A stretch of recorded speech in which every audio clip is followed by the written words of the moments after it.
because I was watching it. And I should know because I was watching it. And you're probably wondering, wait, why is Nick here?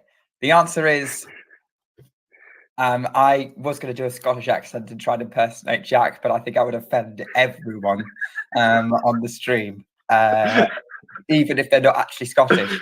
And the reality is that I was going to say that maybe Jack had regenerated, but Jack is sort of lost in the space-time continuum, I think. Yeah, for Jack now, but we will retrieve him later on, I think. I mean, that's an odd way of referring to Glasgow.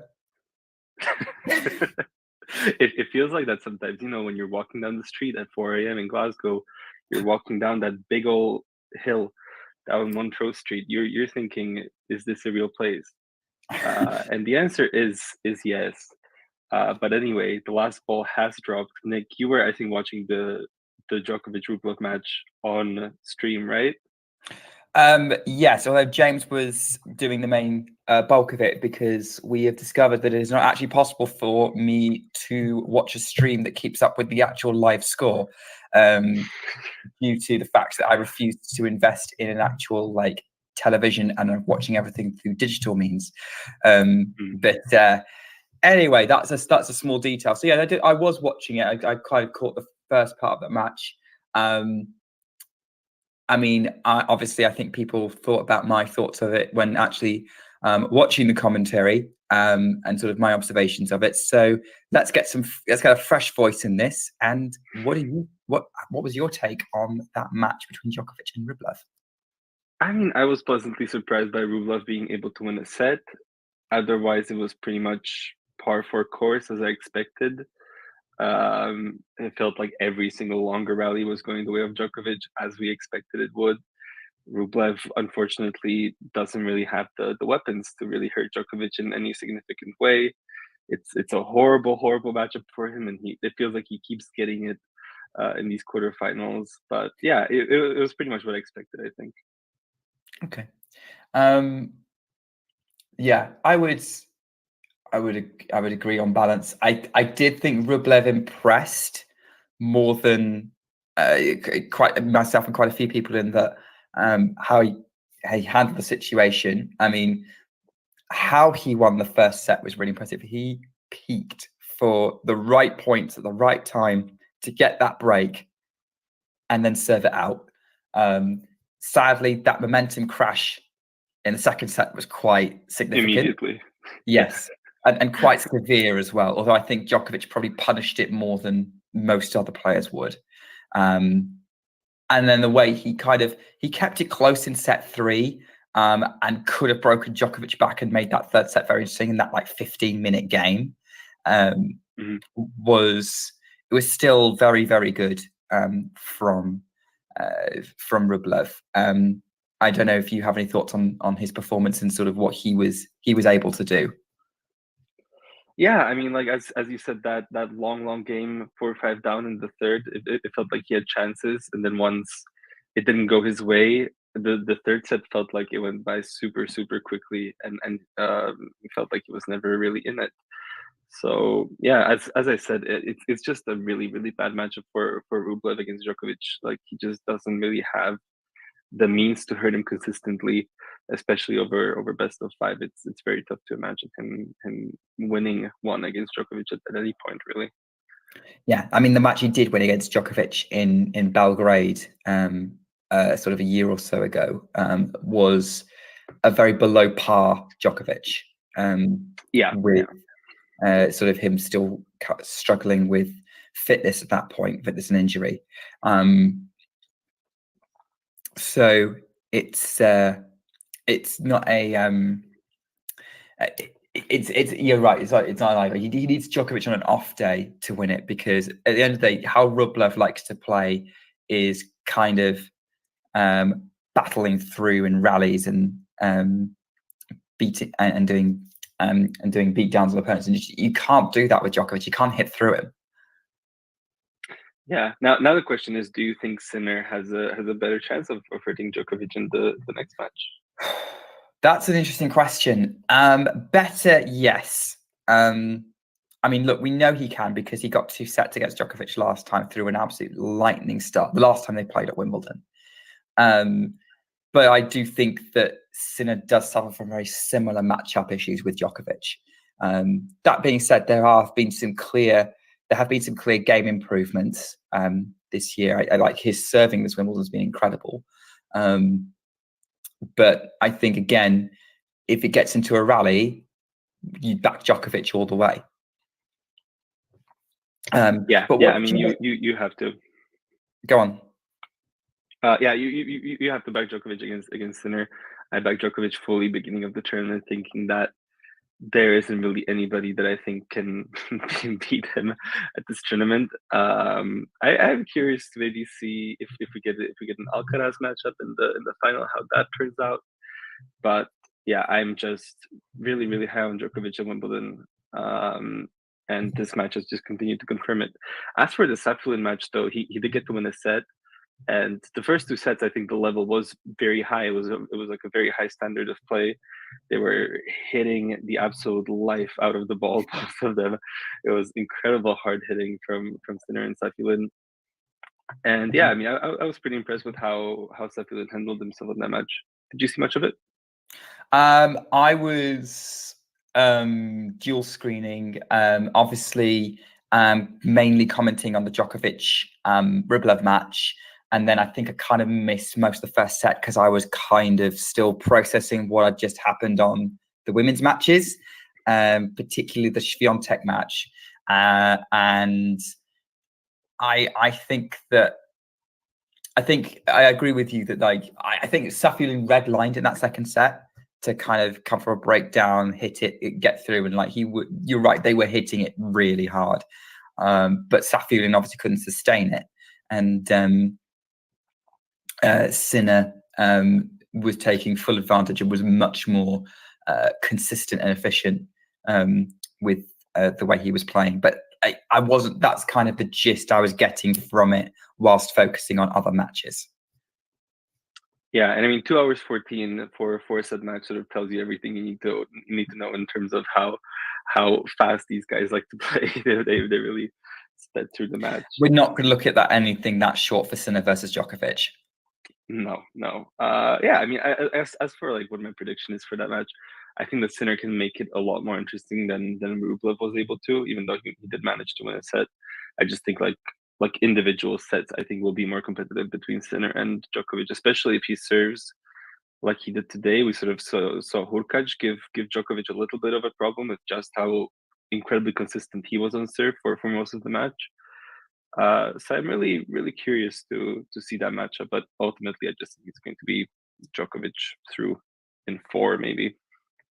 Yeah. I can see Sinner taking a set. I mean, I think that's the interesting thing is with Sinner's draw, he's obviously not played a seeded player yet, so he's not had the ideal kind of warm up for someone of Djokovic's level. So that's going to work against him. What is going to work in his favor is he knows he's the underdog and maybe might just go in swinging freely. The one kind of question mark is how is he going to handle the occasion of his first major semi-final, which he's finally achieved after, let's face it, a couple of years of waiting, because we were since like 2021 we were kind of going, when's he going to do it? Mm-hmm. Yeah, I mean, and he's had some incredible matches before that point. This time he was, I think, a bit helped by the draw for sure. Which I mean, it felt like from the beginning, it felt like a pretty easy draw, and it turned out to be even easier, maybe than expected. But yeah, I just think he'll go out there, he'll go for it, and we'll see what he can do to hurt Djokovic there. Let's talk about the women's matches because, as Ghosty said, they were the much more interesting ones today, I think. Where do you want to start with, Swiatek or Pegula losing? I would say that Swiatek losing is the bigger story, right?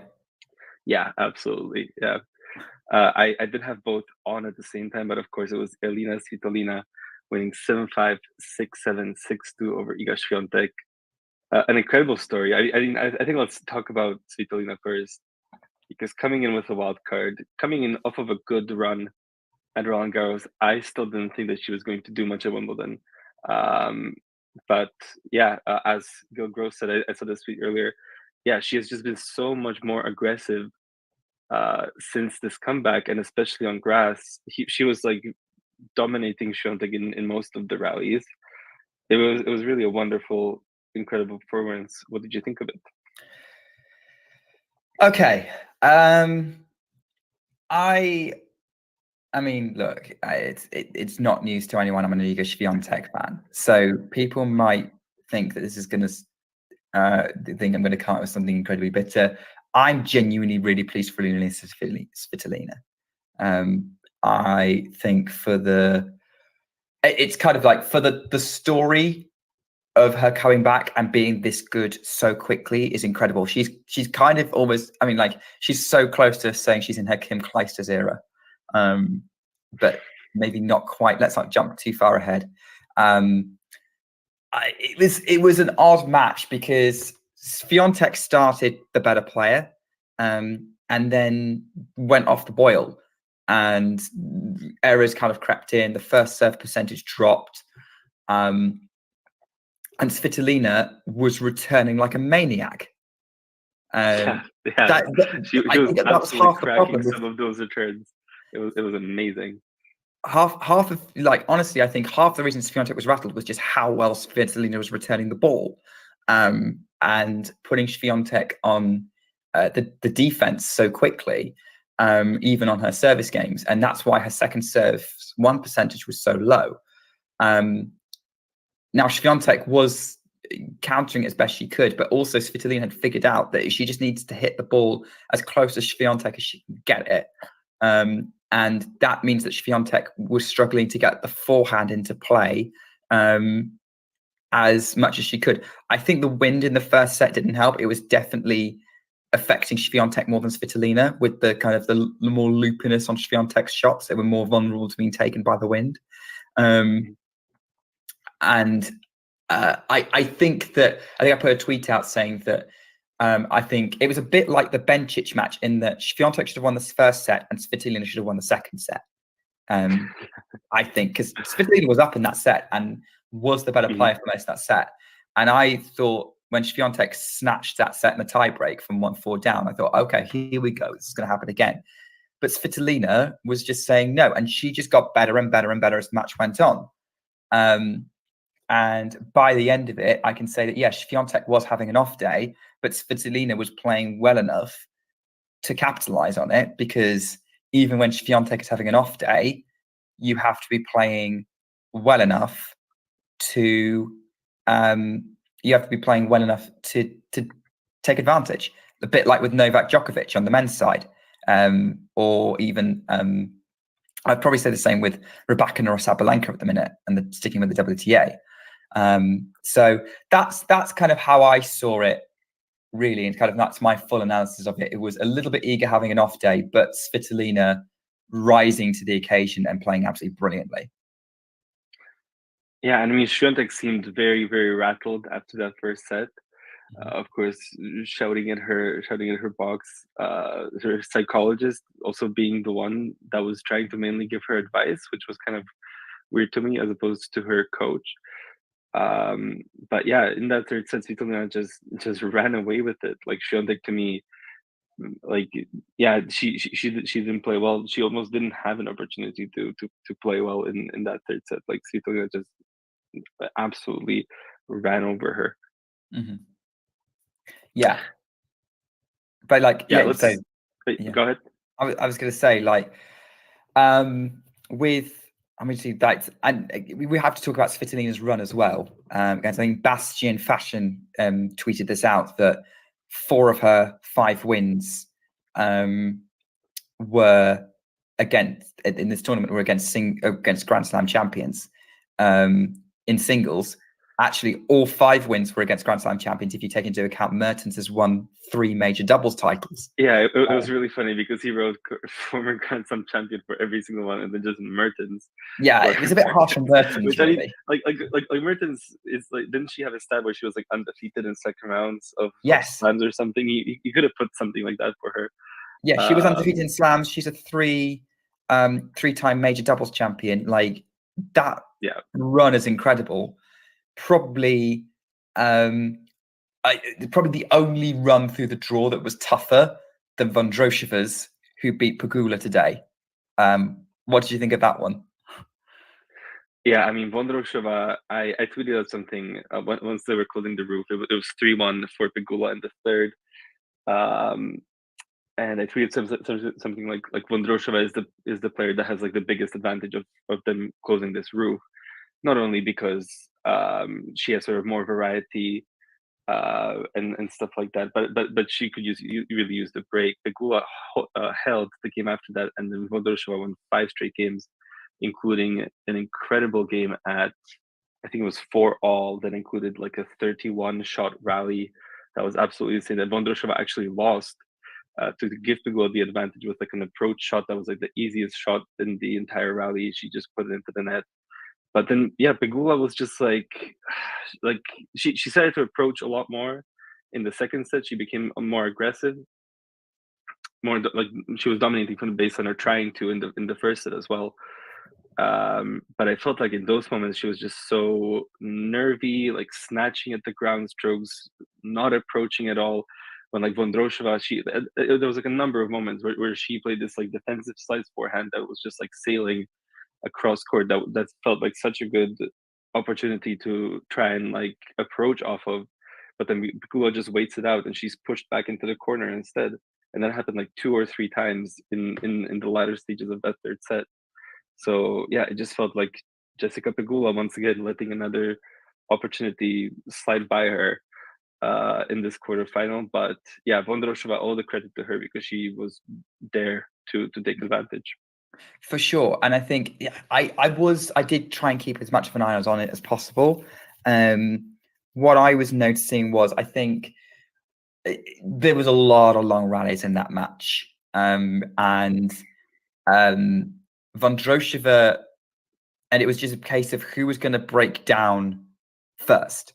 And I think with Vondrousova's spin, like far more spin and variety involved and ability to mix things up. This means that that meant that like Pegula was always going to be the more vulnerable one in that situation because she's a bit flatter. And yeah, I definitely agree with you. Massive missed opportunity for Pegula. This was her best opportunity to make that Major Slam semi-final. Oh, for sure. Yeah. And now she's out of the doubles as well. Goff just lost. I didn't see that they lost the doubles as well. That's rough. Yeah. I mean, credit to her for going out there, I guess, after losing a match like this. But yeah, she was probably in no state of mind to be playing more tennis after she just let 4-1 up in the third slide by. I mean, to be fair, they did have a tough draw. They were up against the Grand Slam winning doubles pair in Laura Siegemund. Yeah. So that would be why. But yeah, it wasn't ideal. But yeah, this is not a good day for Jessica Pegula. Definitely ruining some things. But yeah, that was and now we're into a situation where we're into a semi-final at Wimbledon that no one predicted, but I think most people are happy about. Svitolina and Vondrousova. I'm excited. How do you see that one playing out? It's tough. So they've played each other 5 times already, which it doesn't feel like that. Vondrousova is up 3-2 in the head-to-head, and of course she beat her at the Olympics in the semifinals 3-1. But I feel like on grass with Vondrousova sort of having this loopier forehand, which I feel like Pegula was taking advantage of when she was up. She was able to sort of more dictate off of it, and even like some of Vondrousova's positioning in the first 2 sets was more defensive than I expected.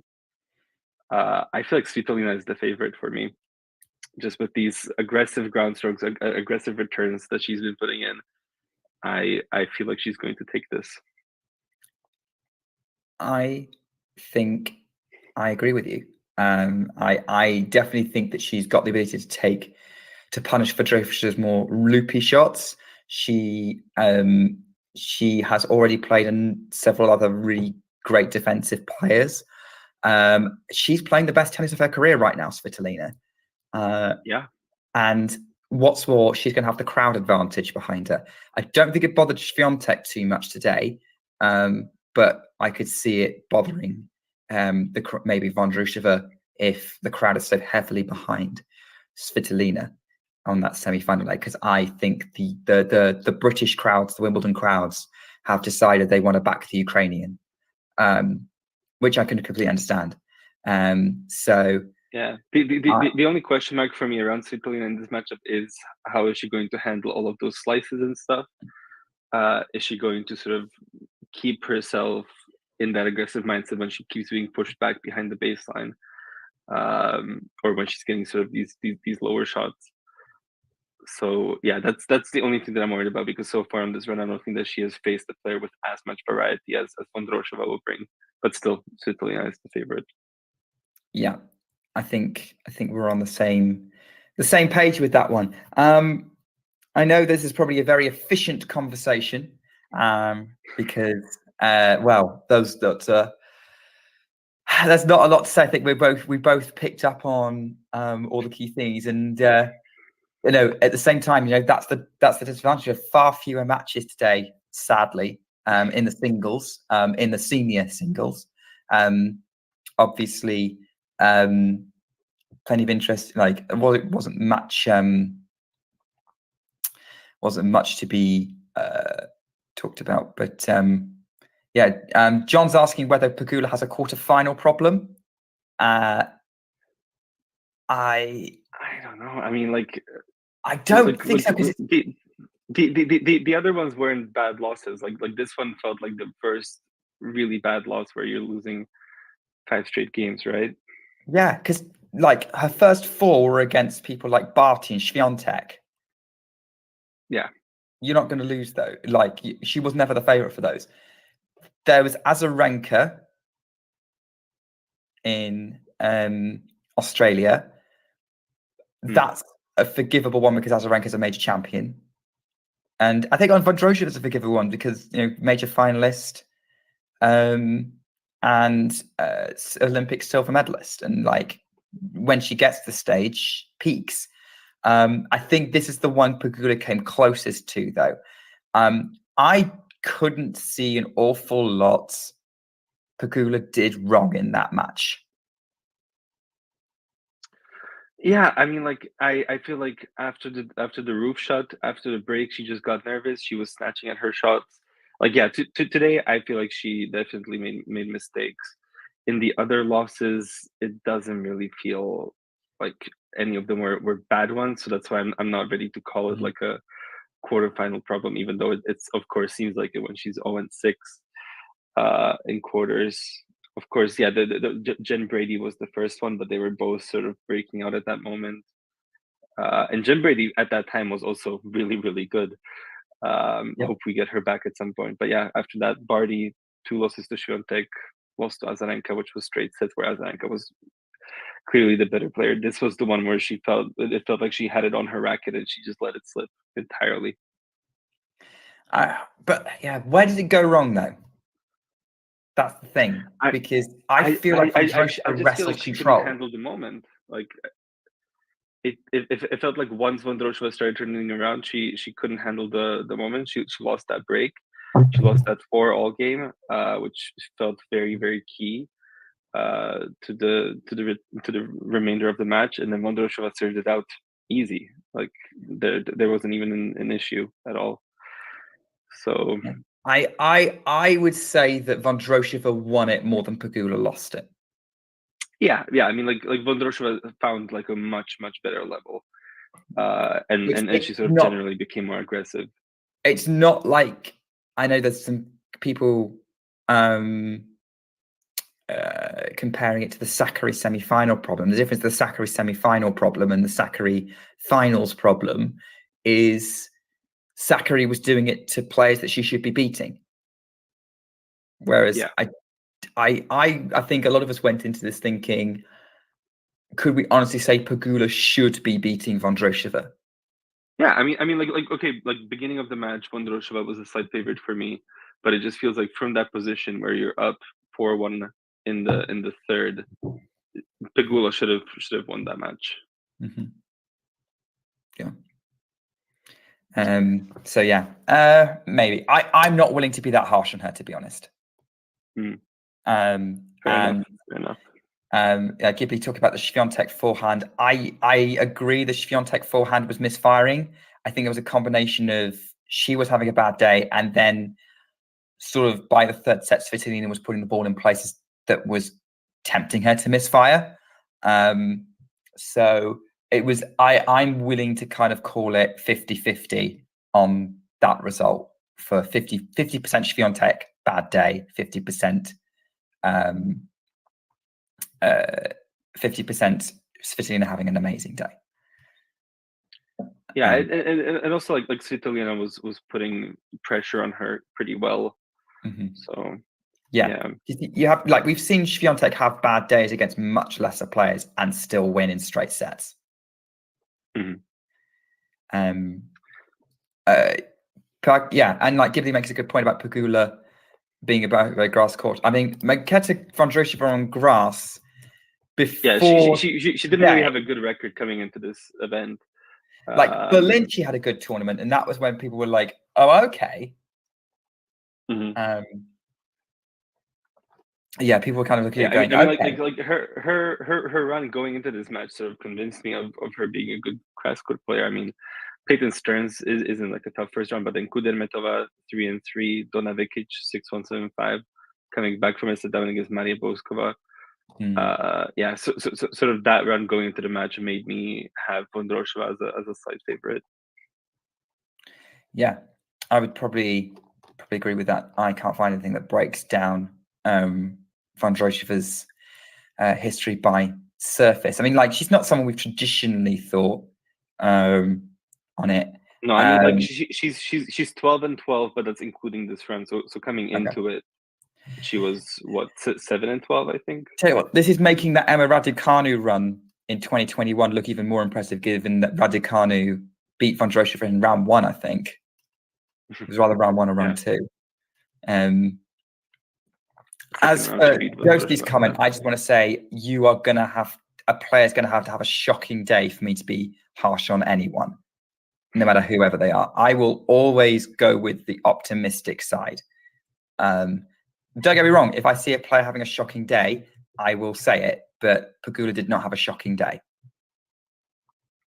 Yeah, no, I mean, like, I feel like she had some shocking points in the finish. Like there were just points where she was like advantage up in that 4-all game, and she just like, yeah, she just didn't meet the moment in the way where she should have, just like snatching at the ground strokes, staying back, where I feel like she could have been more aggressive.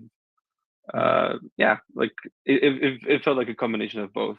Like Vondrousova had to be there to put her in that position and to take advantage of it. So full credit to Vondrousova, of course. Yeah, absolutely. Should we talk about some doubles? I mean, is there any? Okay, well, I'll let you, like, we can talk about doubles today. Yeah, I mean, is there any particular doubles results that you, other than the Pegula Goff loss, which we did mention earlier, and not being a great day for them, and another missed opportunity for a Grand Slam for them, actually. Is there any others that you would say might be worth touching on? One that really stood out to me was Ariel Behar and Adam Pavlasek taking out Nikola Mektic and Mate Pavic. 6-4, 3-6, 7-5. Behar Pavlasek, they were killing it on the challengers. They won Prostiev, they won Bratislava, and they made the final of Poznan. So they put together like what is that, like an 11-win streak before Wimbledon. That basically allowed them to get into Wimbledon. First round they beat Andreutin and Serundolo, which isn't like a super impressive win. But then Fabrice Martin and Andras Mies are serious doubles players. And Mektic Pavic, I mean, that's a great win over Mektic Pavic, who like belong among the favorites, of course, on grass. Defending finalists, won Stuttgart and Eastbourne coming in, so that was a huge upset. And yeah, definitely. Really great to see for Pavlasek. Yeah, Mektic Pavic, I thought they would be one of the favorites for the title. Would be, yeah, and they now get to play Kulhov and Skapski, the top seeds in the. Who now have to be the favorites for the title, right? Because they haven't won a major yet. Yeah. I mean, it feels like they are the favorites. Marian Binas beat Nice and Zielinski. I feel like they are among my favorites for the title here. Popana and Ebden, we'll see. but yeah, Kulovskovsky are the presumptive favorite at this point, I think. I think so. I think so too. And especially since Skupski's a mixed doubles champion here as well, twice. Yeah. So that's a really good opportunity for them. The ladies' doubles is now wide open because I think a lot of the main seeds are now out. I mean, Yeah, Vondrousova I mean, actually pulled out the doubles before her match, did. her singles match. So that allowed Storm Hunter and Elise Mertens through. They're the highest seeds left. Shea and Stritzova beating Garcia and Stefani. That's a big win. Huge match. Yeah, that given their pedigree as a doubles players, they're probably big favourites as well now. Yeah, I mean they have Sigmund and Zvonareva or Boskova and Stormo up next. So we'll see what happens there. It was kind of a weird day where they played like half the third rounds of doubles. That's still catching up, right? Yeah. Also in the top half, we had Zhang Shuai and Caroline Dolahide making it into the semis, beating Kalashnikova and Shimanovic. So they could potentially face Hunter and Mertens, and they played the British wildcards, Snake Sabanes and Maya Lumsden, who took out my Slovak hopes yesterday in Hrunčáková and Mihalikova. Yeah, tough match, but they played really well, and like under pressure, they were serving really well. It was quite impressive. Well, yeah, because I wasn't aware of them having much of a doubles pedigree. So yeah, good on them. Obviously, first all British women's team to make a quarterfinal of Wimbledon for a long time. I forget off the top of my head. I know the last time Britain had a women's doubles champion was 1956, which is the longest wait in any of the main competitions. But don't forget Heather Watson did make the quarters in 2015. She wasn't partnered with a Brit. Yeah, and in the mixed we have the semis set now. We have Mate Pavic and Ludmila Kichenok. They beat Mahu and Danielina. We still have the British wildcards, Johnny O'Mara and Olivia Nichols. They beat Ebden and Ellen Perez, 7-5, 7-5. Middelkoop and Sugiati are still in there, 7-5, 6-2. Fliegen and Zhu are the last team, 7-6, 6-2. I would imagine. Well, actually, they're going to play us tomorrow because the finals on Thursday now. Used to be the last match on Sunday, but now they've moved the mixed doubles final to Thursday. And I believe I would pick Pavic and Kichenok or Amara and Nichols to be the favourites. So that and they actually play each other in a semi. It's going to be interesting. Middelkoop and Sugiati are sort of like they went a bit under the radar for me, but they beat Roger and Shibahara, and now they beat Orevalo and Kostyuk. So they could maybe be dangerous here.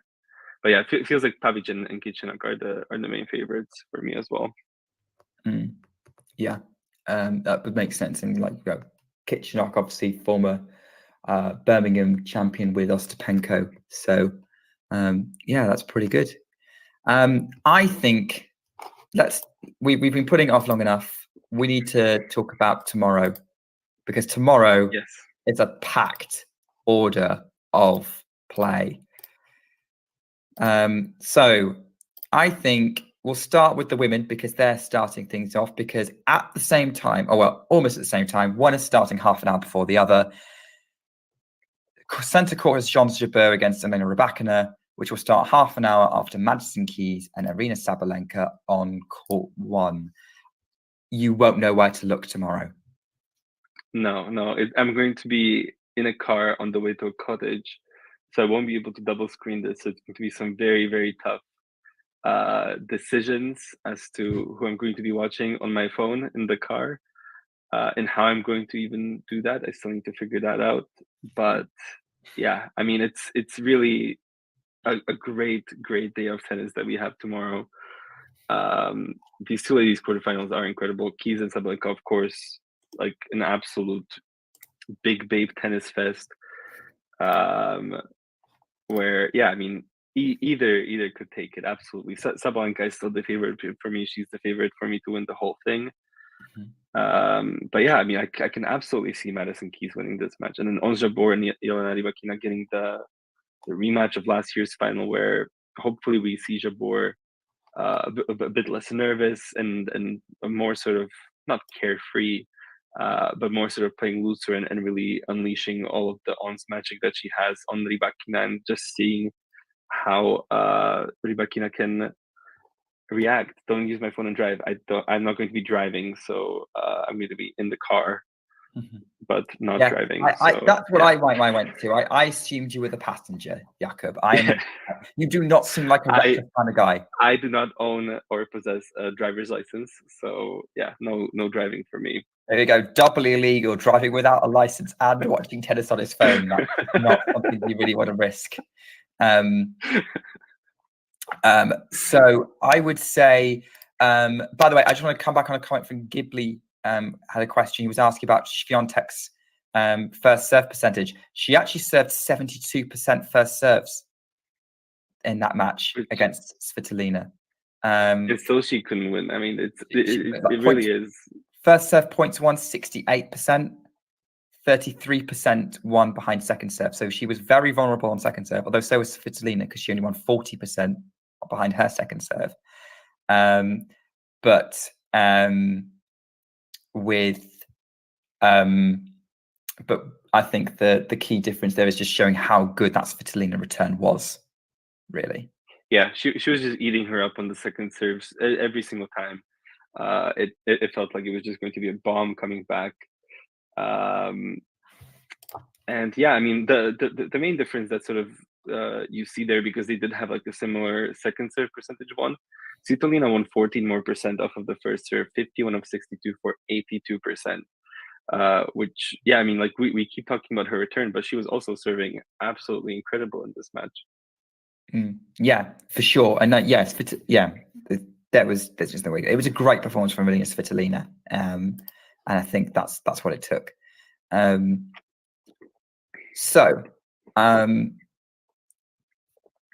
I think let's go back to tomorrow then. So yeah, we've got a lot of interesting. It's an interesting matchup. I think let's go with, because it's probably one we're all going to be starting to watch tomorrow, because at least we can get half an hour of just focusing on Keys Sabalenka. We know it's going to be a power fest. Sabalenka, I thought, looked worrying against Gracheva. She also had some unexpected service break, lost her serve a couple of times against Blinkova. Much more efficient against Alexandrova, especially in the second set. Blasted her off the court. And obviously having Keys being another big hitter, that's going to give her great prep. And Keys, in theory, has the game to expose any cracks in the Sabalenka.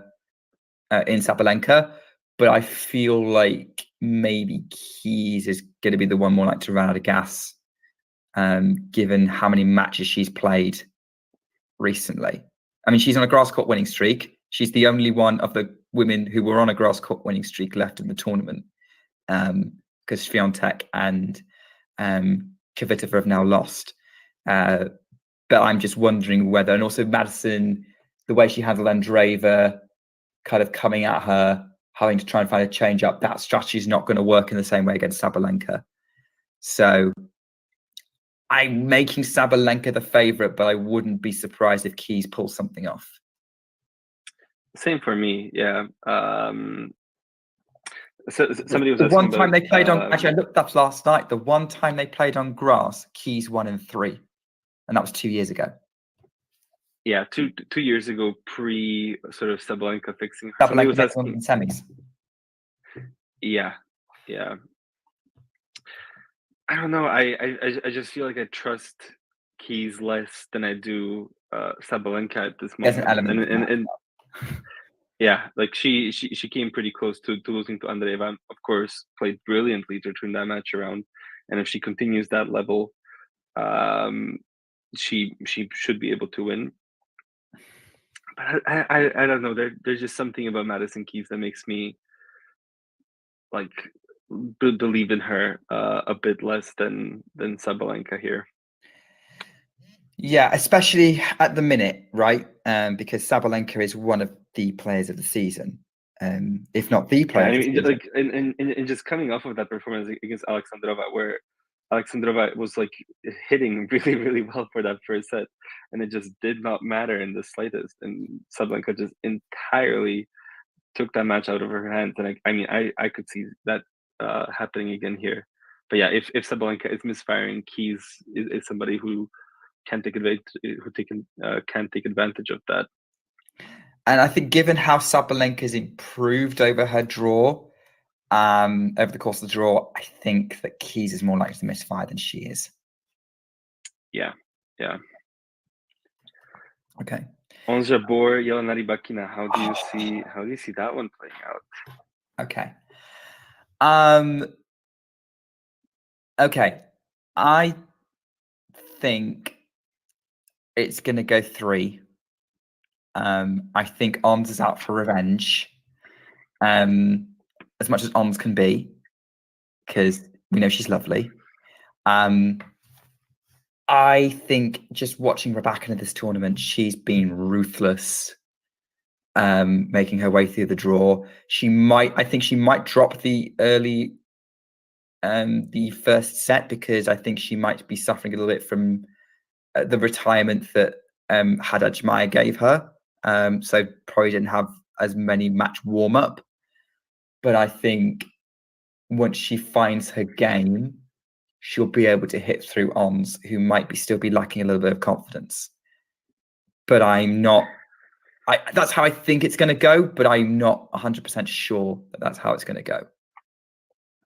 Yeah, I mean, I agree that we might see a little bit of rust from Rybakina, similar maybe to her first match against Rogers, although she was still dealing with an illness at that point. So I think that was maybe affecting her during that first set that she dropped.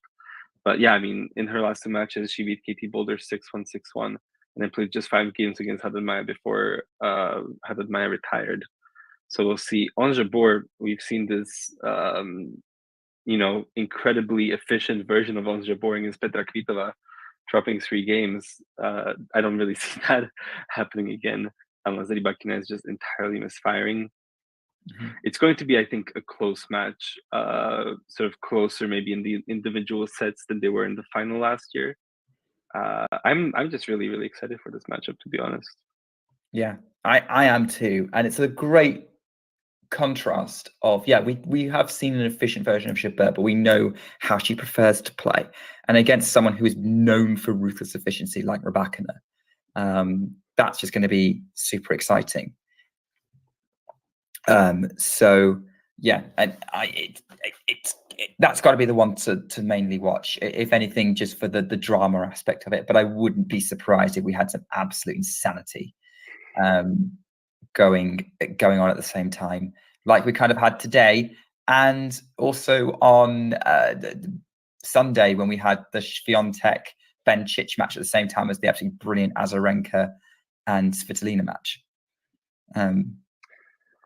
Yeah, it's tough on these quarterfinal days when they're both at the same time. I feel like today was even rougher since we had both of the good matches on at the same time.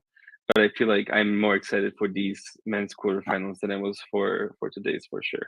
For the today's men's, yeah, I think we'll still have the best matches on at the same time as each other, but I'm kind of biased towards the WTA. And I don't know, because we can go on to this. We can talk about the men's quarterfinals now.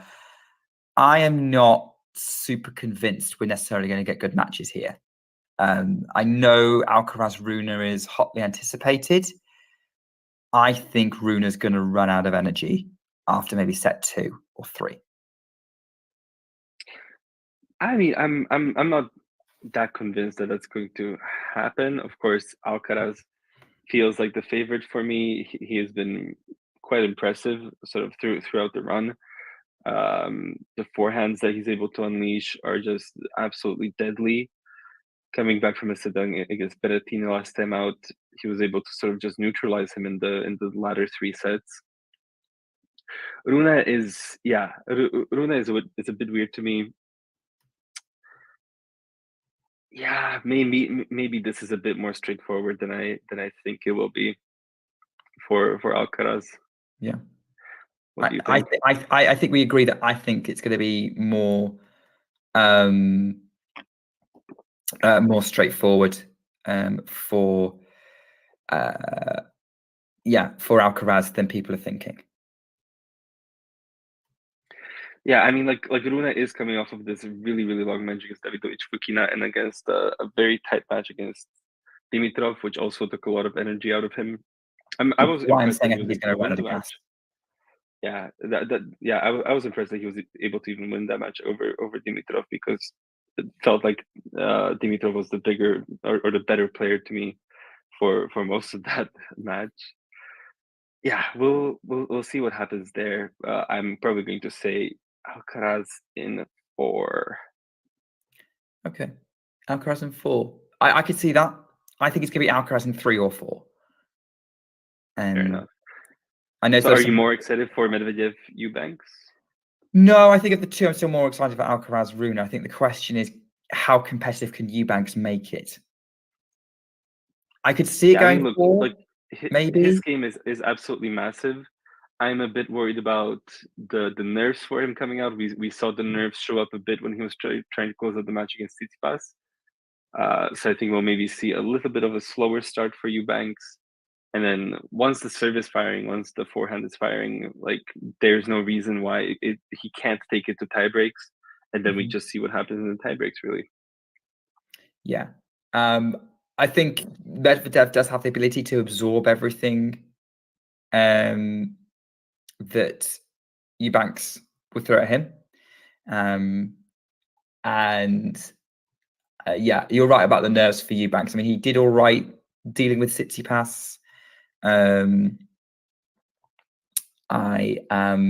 yeah, I think Medvedev still remains the heavy favorite. It's also going to depend on how good Eubanks' return is, / how many second serves Medvedev gives him. Yeah. Okay. Do we not have the rest of the schedule for tomorrow yet? Having a look at it, no, I think like they've released some stuff. So court 14, the wheelchairs are beginning.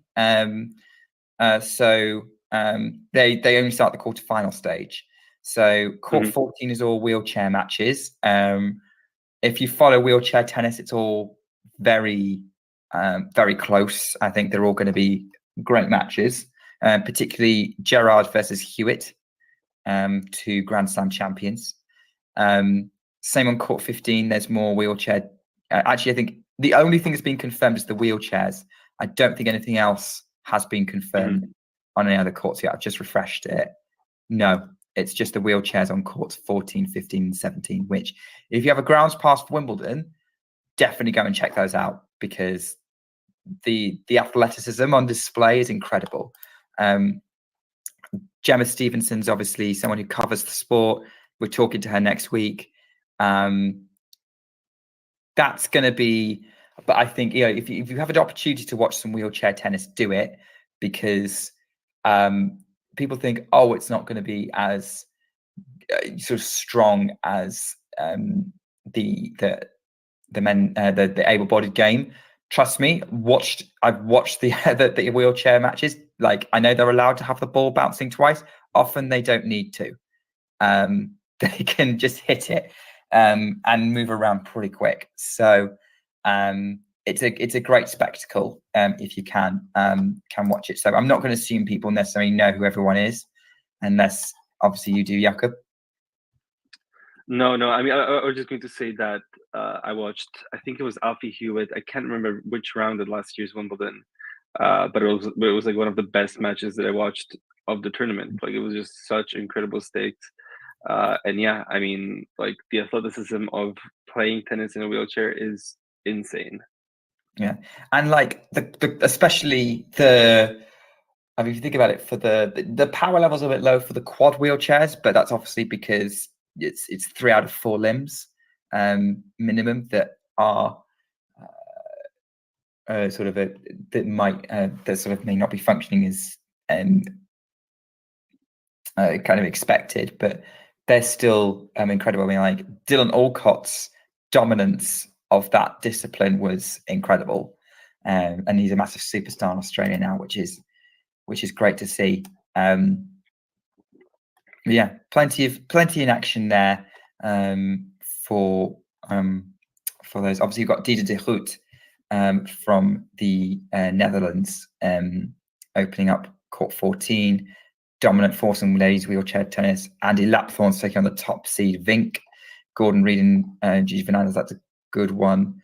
And yeah, a few others further down. So yeah, I think that's the only thing that's been confirmed. I think it's I think it's the only ones that have been confirmed. Obviously, I suspect we'll see some doubles matches confirmed in the next few minutes to a few hours probably, and then we can check those out. There's probably going to be plenty of invitation doubles in there at least. Yeah. I mean, I was surprised by some of the teams looking at them today. Just like scrolling through the results, I saw that Magdalena Rybakina is playing invitational doubles, which I was Lena and Agnieszka Radwańska are playing together. The only bit that I saw was today accidentally. I saw it, but yeah, it was Grosjean and Radek Stepanek playing against the Bryan brothers. Yeah, they're still going. I tell you what, probably one that was worth watching in terms of scouting how someone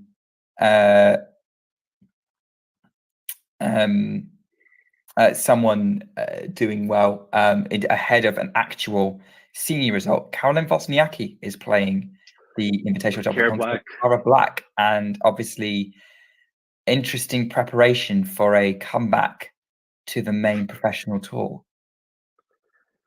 Yeah. I mean, a comeback that's just weeks away. Beat Hantuchova and Robson, but 6-1, 1-6, and 10-8. So I mean, dropping a 6-1 set to Hantuchova and Robson, who've both been retired for a couple of years now. Not a great sign, but I'm sure that she wasn't really trying. I mean, maybe we can blame Cara Black for that one. Oh, we've got some breaking news. Liam Brody's playing in Newport. He is loving the grass. Seemingly, wow, that surprised me for sure. I mean, I'm not surprised he's feeling confident about playing on grass. If he's had a good Wimbledon, it's great momentum. Yeah, I mean, it's just like Newport is like real fast grass, which I mean feels maybe a bit less suited than like the nowadays grass that we have in Wimbledon. But I mean, if he's feeling it, go for it. Yeah, for sure. Yeah, I mean, Newport's lineup is interesting because obviously Kevin Anderson's coming back at that tournament as well, which is insane. Actually, Chris Eubanks is it, but he's probably going to be pulling out. We would expect, or I would expect him to anyway. Who else? Maybe I mean, maybe he would be open to playing Newport anyway. Yeah, they have Tommy Paul as top seed, Adrian Manarino, Hugo Humbert, Maxime Cressy, John Isner is there, of course, as you said. Kevin Anderson there with the wild card. Liam Brody just made it in. Who just made it in? Sorry. Liam Brody is like the last player in right now. I think James has a theory that Andy Murray's going to enter it. I think that might not be the best move for him. Has he ever played it? I don't know. No, he's never played. I think he played last year. He got to the quarterfinals, lost to Bublik in straight sets. I think James's theory is he's going to win that event, get 250 points, and guarantee himself a seeding for the US Open. I mean, even if he enters it, I'm not certain that he's winning it. I mean, it feels very sort of random in Newport. And I mean, if Bublik was able to beat him last year, who's to say that somebody else won't beat him this year? I mean, it's optimistic, I think, and I'm not entirely sure that's the best for his kind of preparation either. Yeah, I feel like just focus on the regular US Open warm-ups maybe. Yeah, but you know, if you're in Newport, go and check it out. Owen actually got to go and cover it a year or two ago. Yeah, I mean, it's a fascinating tournament. I would love to go someday. Yeah, I mean, there's a lot of interesting tournaments you can go to. I don't know whether I would. I think obviously Newport's the home of the Tennis Hall of Fame, isn't it? So I think that's where they also announced who's joining it. But yeah, we've got some. But yeah, Liam Brody, I'd say back him to do a decent job. Obviously, that's his performance last year at the 2022, qualified by beating Brandon Holt and then losing to James Duckworth in the opening round. Yeah, I mean, Duckworth's back for more, also in this year's lineup, so maybe they get a rematch or something. But Duckworth has been struggling a lot more than he did at last year on the at that point of the season. Well, there you go. We've done not only a preview of tomorrow, we've also done a preview for Newport next week. So Damien and Mario, if you're watching, ATP Weekly is already sorted. You're welcome. Yeah, just play that clip back. Oh, we actually have just got the doubles assignments for tomorrow. Oh, we've got them now. Yeah, so on the number 2 court, it will be Storm Hunter and Elise Mertens opening against Baines and Lumsden. Then we get Kravitz and Putz against Jenny Murray and Michael Venus. Boskova Soribestormo against Siegemund and Zvonareva. And then we get Ladies Invitational doubles there. Kleisters and Hingis against Petkovic and Rybarikova. I mean, they have put literally pretty much all the good doubles matches on court 2. So if anyone's got a court 2 ticket for tomorrow, then I think you're in for a treat. Although, having said that, you've got Korov and Skupski on number 3 court, Pavic and Kitchenok against Aaron Nichols on court 3 as well. So if you're in it for the Brits, then that's a good opportunity as well. Yes, it is. Sorry, I just saw what Ghosty wrote in the chat. There's Omar Nichols against Pavic and Kitchenok probably is the best mixed match. Well, there's 2 out of the 2 semis. They put Middlekup, Suchadi, and Fliegen Zoo out on court 18. Wow, the lowest court assignments of any of that's the a choice. doubles. Well, not the lowest. I mean, you mean just for the doubles, right? And I wouldn't call 18 the lowest court assignment possible.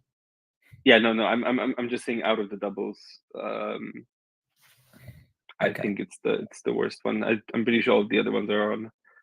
Oh, you're right. There's court 12 as well. Yeah, court 12. Yeah, but lower than 18. Yeah, they've put Rikspoor and Stevens against Vapana and Ebden on court 12. But that's a gentleman's doubles match. I am surprised that the semi-final is on court 18, but the capacity on court 18 is really good. It has to be said. You get a good view. Because you went to Wimbledon, so you probably got. I have now been. I saw it around for all of the maybe 6 hours I spent on site over the 2 days that I was there. Oh yeah, because obviously you got caught up in all that nonsense on Monday as well. Yeah, you were miles ahead of me. In the queue for 8 hours, and then Tuesday they played for about 5 minutes before it started to rain, and then you only stayed on site for 3 hours on Monday, or it was a bit longer?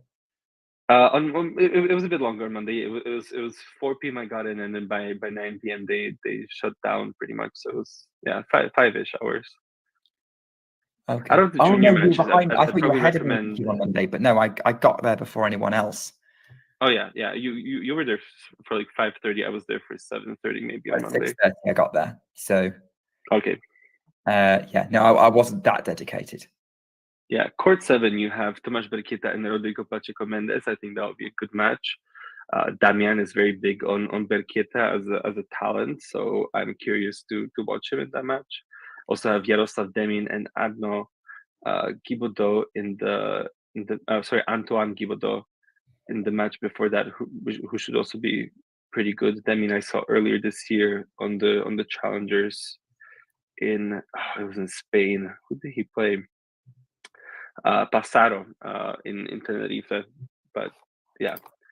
I'm going to be honest with you, mate. I don't know the juniors at all, so I'm going to take your word for it on that one. So if anyone is checking out the juniors, definitely go with Jakob's recommendations and not mine.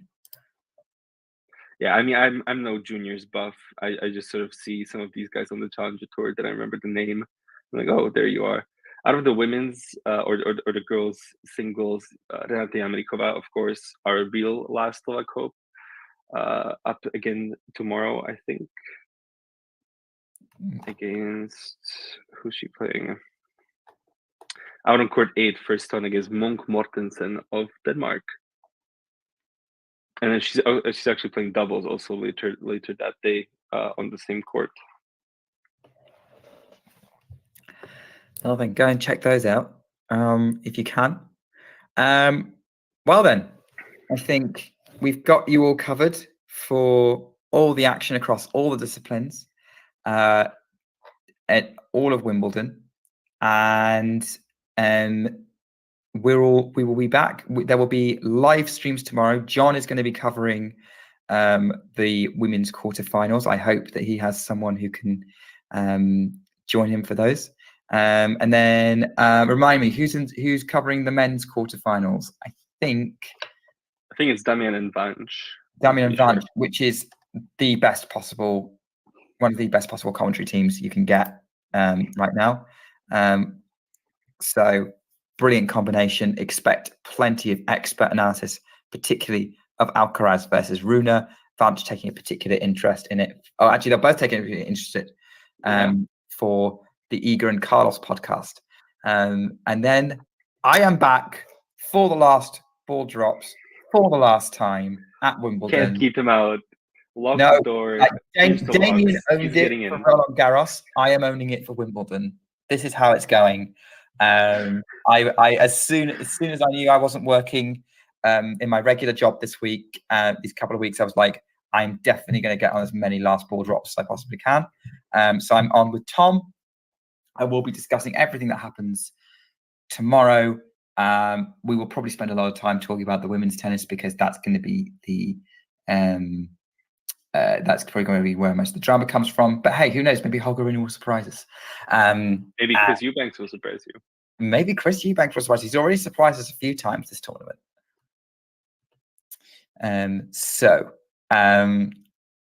We'll leave you to it. Come back tomorrow. Thanks for being with us. And thanks for coming on, Jakob. Thank you. Thanks for having me. Bye. Brilliant. Keep talking tennis. If you enjoyed this video, make sure you hit that like button.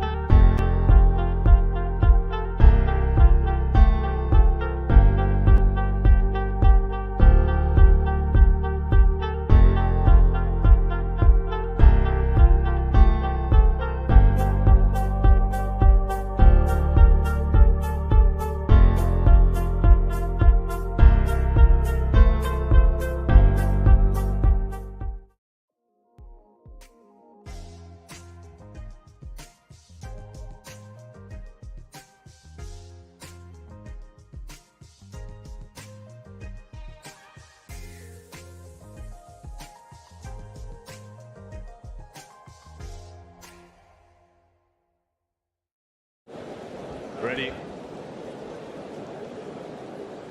Play.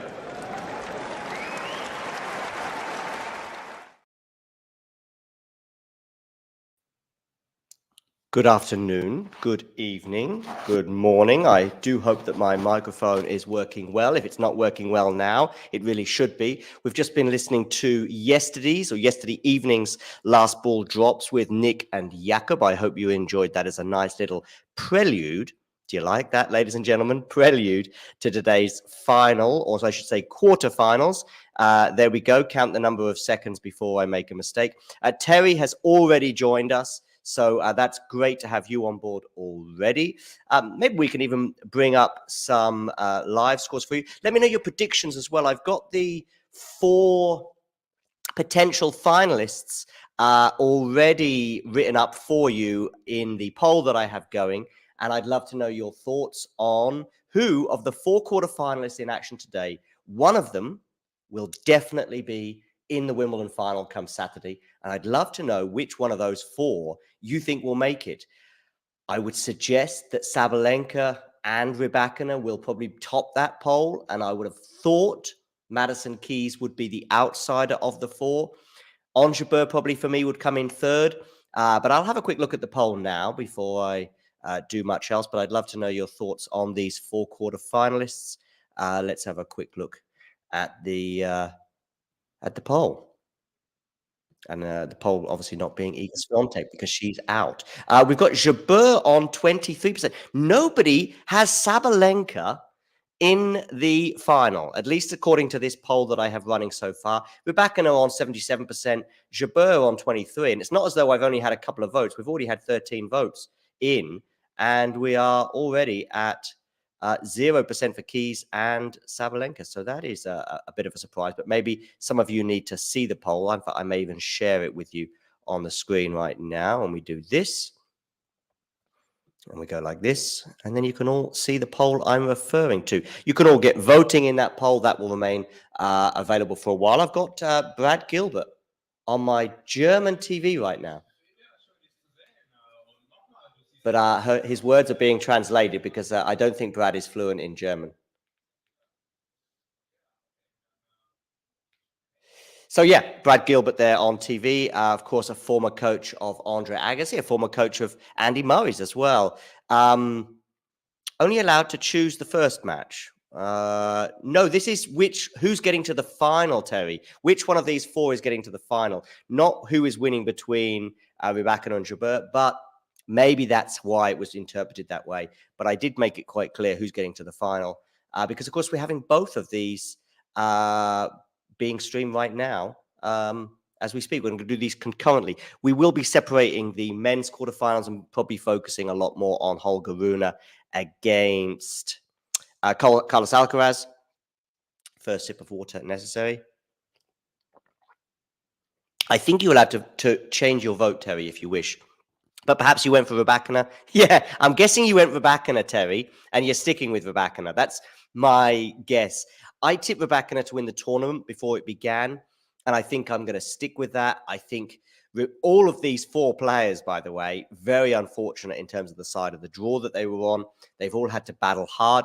Nevertheless, I guess Vondrousova would also argue that her path to the semi-final and also, of course, the path that Svitolina has taken, obviously knocking out all those Grand Slam champions en route, you could argue was also difficult. I think Vondrousova in particular, having to come through Kudermetova and Keys as early as rounds, Kudermetova and Vekic as early as rounds 2 and 3, I think was a real tall order.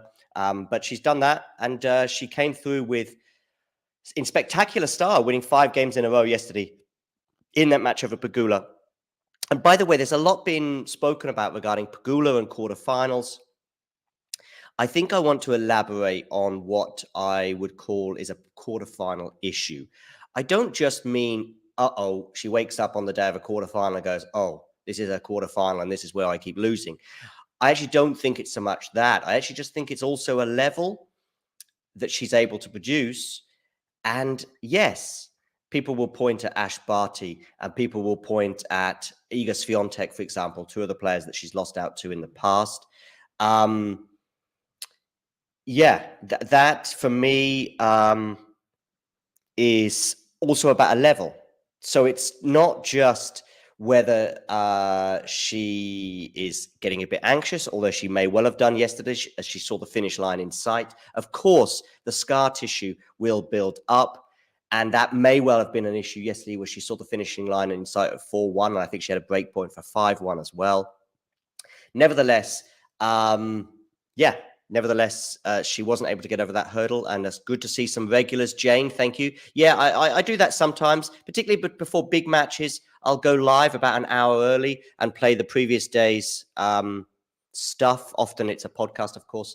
We've already got Sabalenka Keys underway, by the way. I apologize for getting distracted with the Pegula chat, but we've already got Madison Keys, Sabalenka underway, and we've already got some break points, 2 of them, for Aryna Sabalenka. So I should get this up on the screen for you now, but while I bring you through the point, she saved the first one with a good first serve.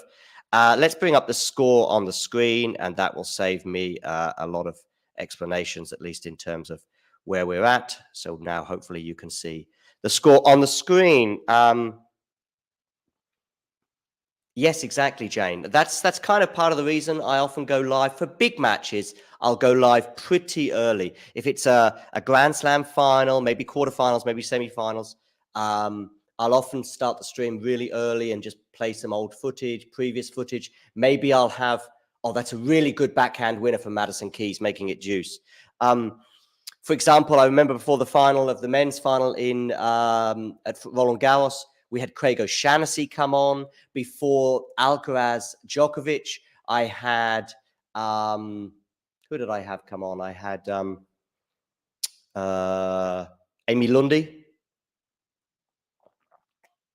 So often, sort of 5 minutes before going live, I'll wheel out a tennis celebrity, if you like.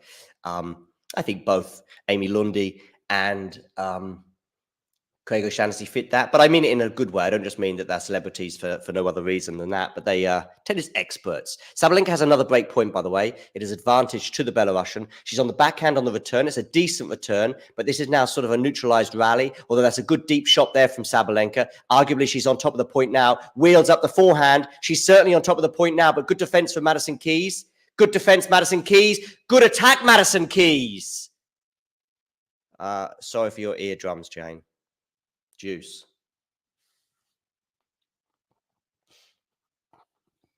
I should do the Tony Nadal stance. I was holding the microphone here when I spoke to Tony. Tony was like very carefully holding it here. He would be a good guest to have on, by the way. Okay, juice. Forehand return. Good play there from Madison Keys, and it's forced an error from Aryna Sabalenka. So we now have the first game point of the match for Madison Keys. For those of you just tuning in, make sure you hit the like button. And if you are completely new to us, we need subscribers. This video will probably get, I don't know, 500, 1,000 views, but only about 1% of you will actually subscribe. If just 10% subscribed, this would boost us. Get your cousins, get your brothers, get your partners, get your pets, get them all to subscribe, and it'll give us a much better chance of bringing the action closer to you. Sabalenka in charge at this point here. She comes to the net. That's a lovely volley from Aryna, and it's one other point.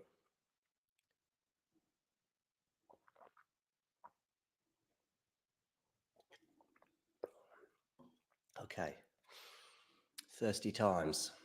I might just open the window, ladies and gentlemen.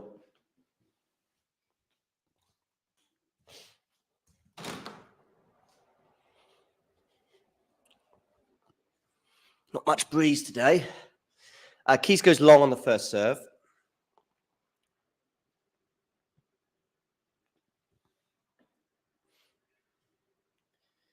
Where are you going with this, Keys? You're going into the net, so it's a double fault. Madison Keys. Aryna Sabalenka. I was going to say Serena Abalenka, but no, it's Aryna Sabalenka has her fourth break point. This could well be a pivotal game, even if it is the first one. Backhand return from Sabalenka is good. Slice from Sabalenka is stunning. She smiles. She's won the first game of the match. She's broken serve. It's 1-love for the Australian Open champion, the French Open semi-finalist of 2023. Is she going to be a Wimbledon semi-finalist? Well, she's made a good start, 6 games in.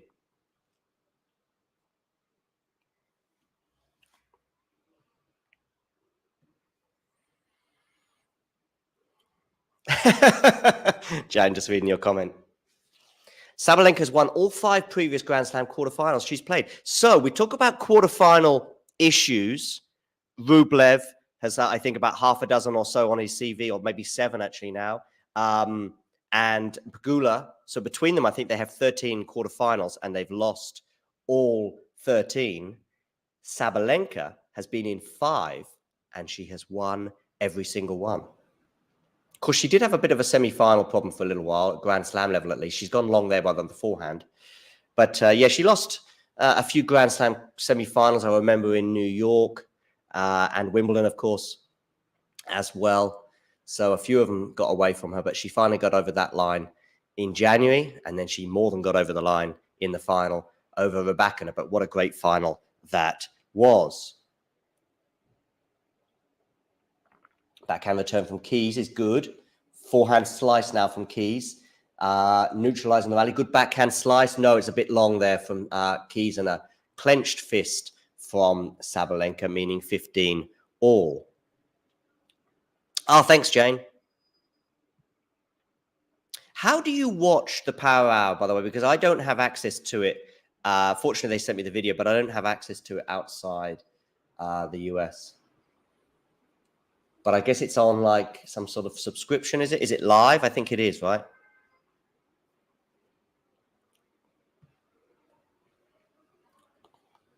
Anyway, I've seen the clip. Of course I have. I've put it on my channel. 15 all. Sabalenka serving, second serve. Of course, a good depth on that second serve. It was close to being a double fault. And good spin there on that slice, meaning that Keys had to bend down, and it was awkward for her, and she put it into the net, 30-15.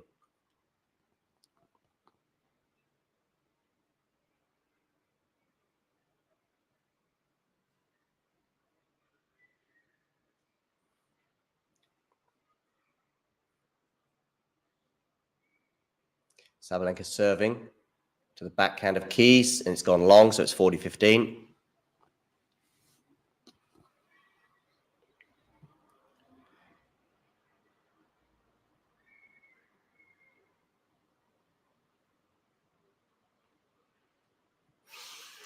Sabalenka serving.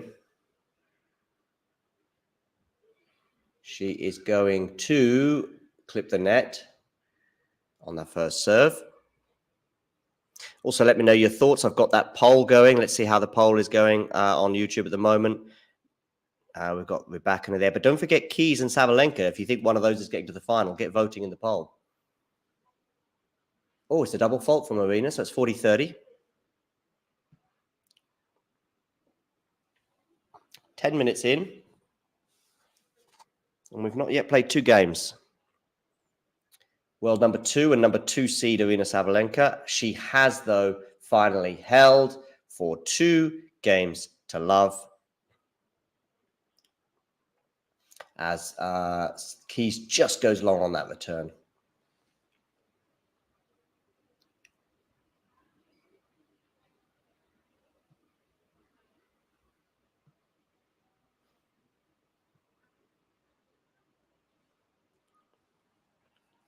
Oh, okay, JD. Yeah, that's fine. Cool. Yes, it's an Amazon Prime thing, I think.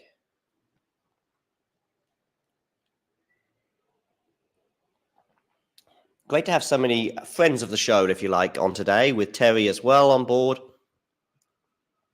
We're still missing Ghosty, Jake as well. 15 love Keys.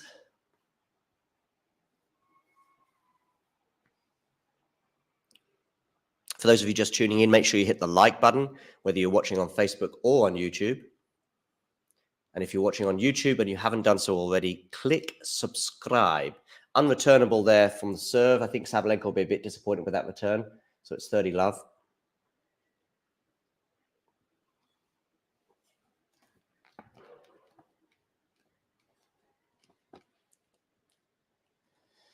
Goes wide on the first serve.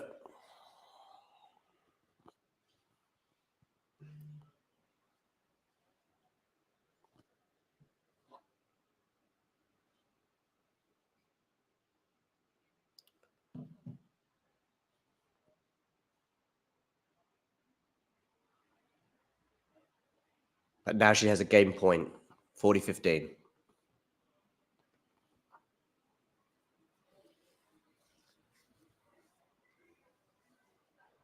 Forehand to forehand, backhand now. Yeah.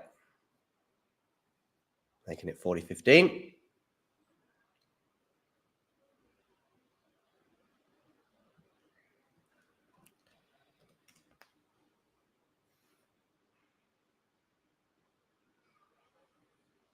Okay, where are you going with this serve? Forehand return. Forehand into the net there for Madison Keys, meaning 40-30.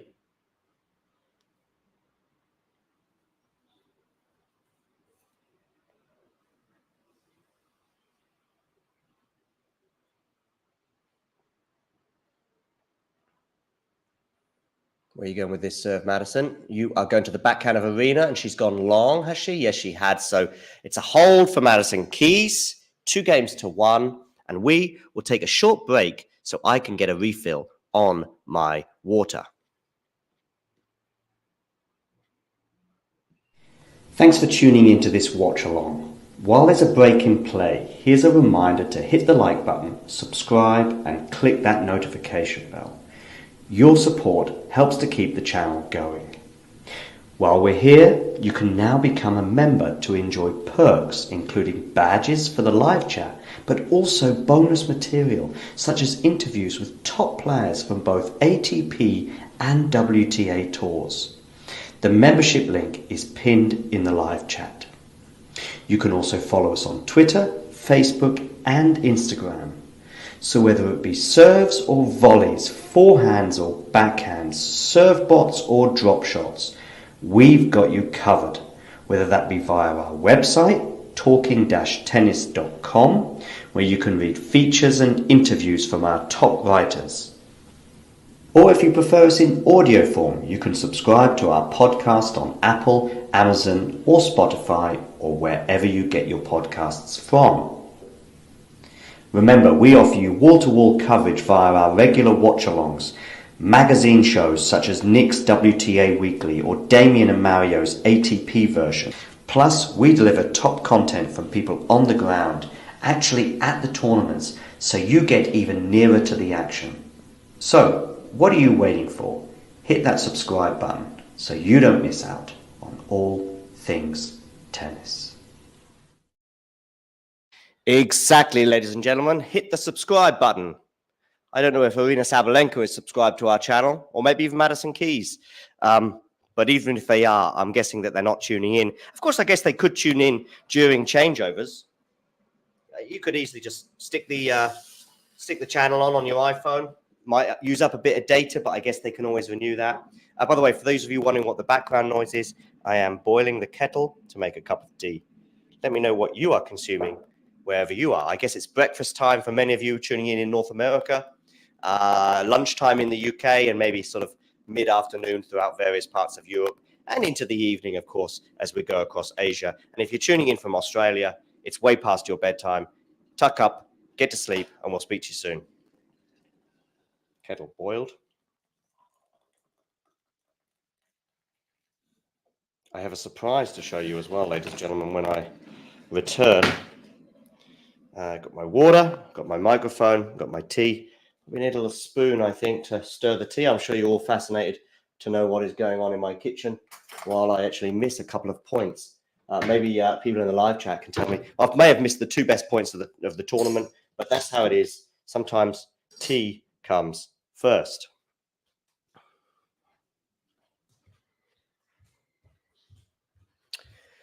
So 30-15 on the Sabalenka serve. Did I miss 2 of the best points of the tournament? Goes down the tee. It's a good first serve there from Sabalenka, putting herself in charge.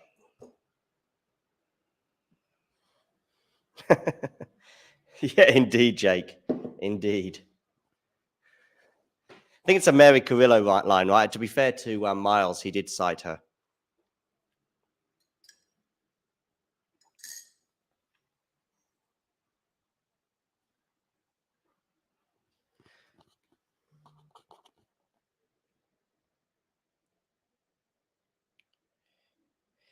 Yeah. Good to know, Terry. Good to know. Okay, forehand return for Madison Keys. Forehand to forehand right now. We've got 2 game points here for Sabalenka. Oh, I thought that was going to be a good backhand there from Madison Keys, but she didn't quite execute it. And as a result, Sabalenka is held for a 3-1 lead. How has Sabalenka not been in a Wimbledon final already? I didn't see her semi-final of 2021, and of course, she was unable to play last year due to the ban on Russian and Belarusian players. Anyway, got my tea, another boost of water. Indeed, it is a British accent, Valentina Chatsenko. I hope I'm saying your name right. Good to see you tuning in on Facebook. You can tune in on Facebook or on YouTube or on Twitch or even on Twitter.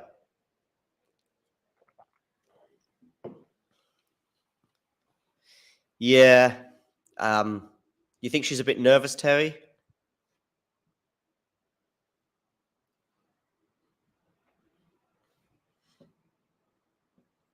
Valentina, where are you from? Where are you tuning in from? I'd love to know where all of you are tuning in from. I think Terry and Jake, you're both in the UK, right? I know Jake has been at Wimbledon at various points, but I'm guessing he's not there today. Jane is New York, I believe.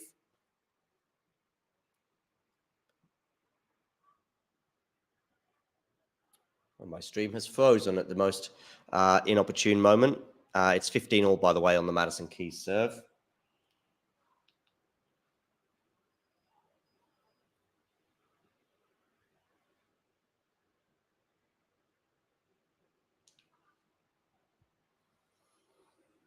Terry's in the UK. What part of the UK are you in, Terry? Oh, the surprise I wanted to show you. Dun, dun, dun, talking tennis mug. Keith's backhand's just struggling to deal with pace and depth so far. Looks so stiff striking underneath it.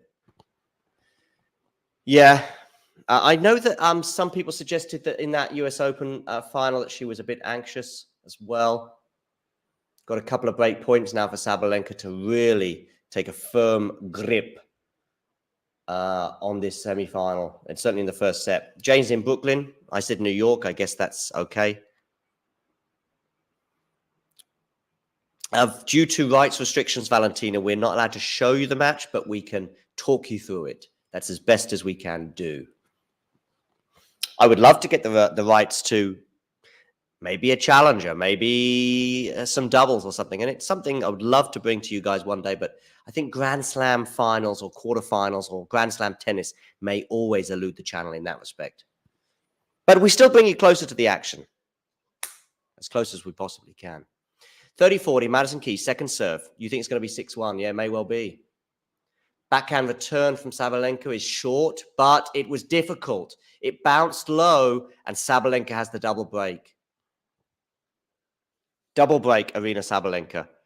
Talking of breaks, let's take a very short one.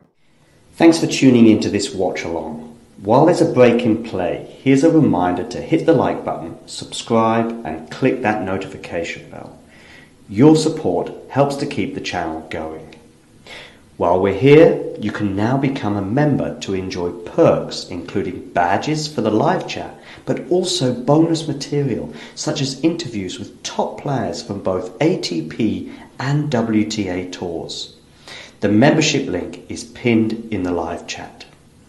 You can also follow us on Twitter, Facebook, and Instagram. So whether it be serves or volleys, forehands or backhands, serve bots or drop shots, we've got you covered, whether that be via our website, talking-tennis.com, where you can read features and interviews from our top writers. Or if you prefer us in audio form, you can subscribe to our podcast on Apple, Amazon, or Spotify, or wherever you get your podcasts from.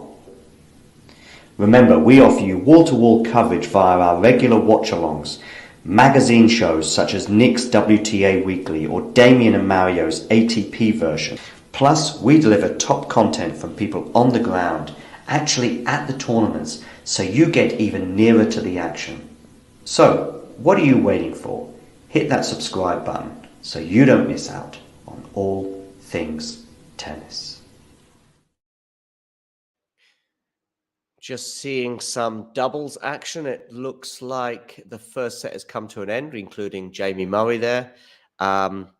Unfortunately, people, Valentina thinks the third break is coming, by the way. We will see Valentina.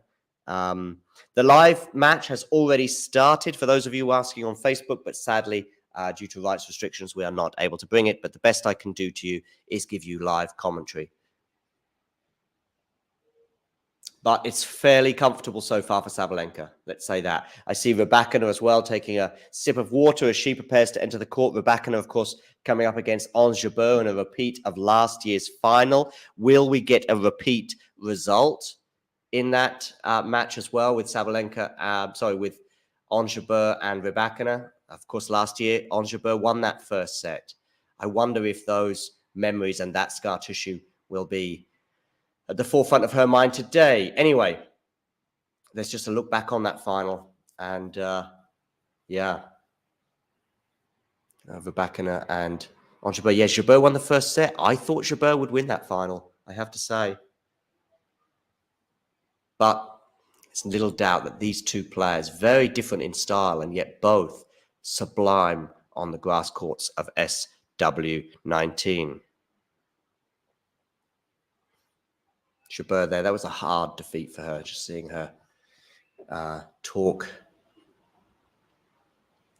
I have got a poll going, by the way, on YouTube, where you can vote as to who you think is going to make the final. Let's have a quick look. Still nobody voting for Sabalenka or Keys getting to the final. Everybody thinking, or most people think Rybakina is going to make it.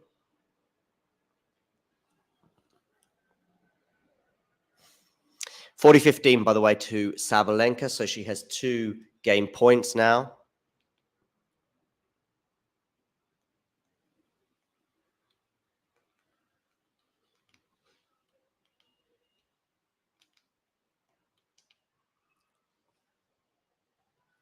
She's got this double break advantage and she's looking to consolidate to make it 5-1.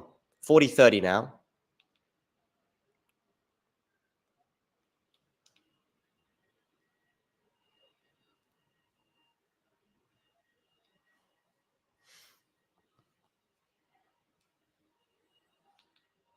We are getting closer, it would seem, to a Rybakina-Sabalenka semi-final, which I think many people, me included, predicted before the tournament got underway.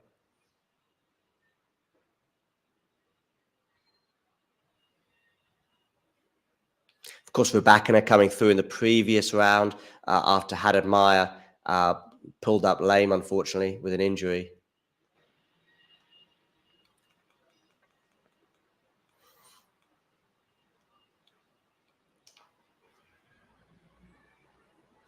Those of you just tuning in, make sure you hit the like button. Sabalenka is held. She leads 5-1.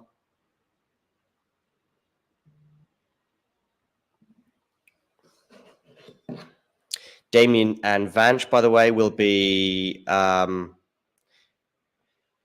and Vanch will be bringing you the men's quarterfinal between Holger Rune and Carlos Alcaraz. Would love to know your thoughts on that match too. Is Madison Keys okay? Oh, they're just looking at the weather, perhaps.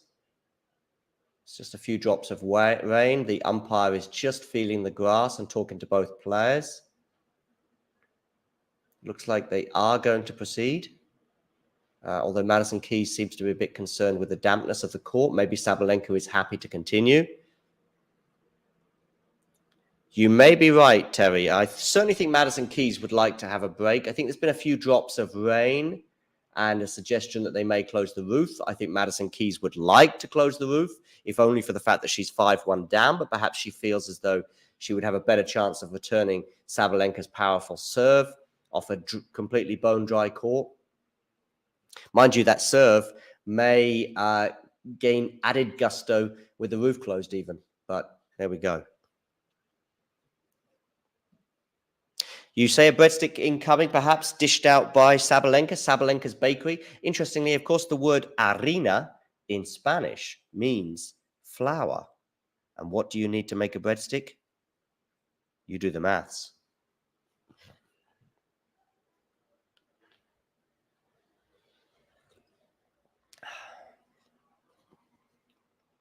The referee, of course, which is different to the umpire. The referee makes the call. I'm just looking at a few of these spots of rain. I wonder if they'll close the roof before the... Yes, I can see a bit more rain coming down now.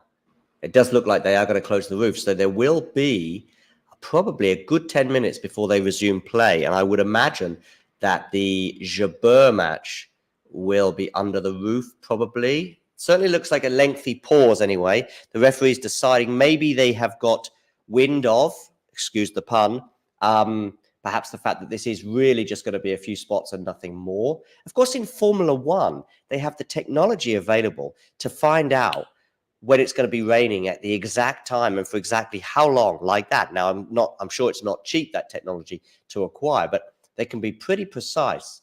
So maybe the people at Wimbledon, the bots at Wimbledon, will have a fair idea about this. Maybe they will just break in play and not resume. Oh, looks like they are going to resume, and they're not going to close the roof. Madison Keys, probably not in the best of moods right now, 5-1 down, is going to serve 1-5, as it does appear to have stopped raining.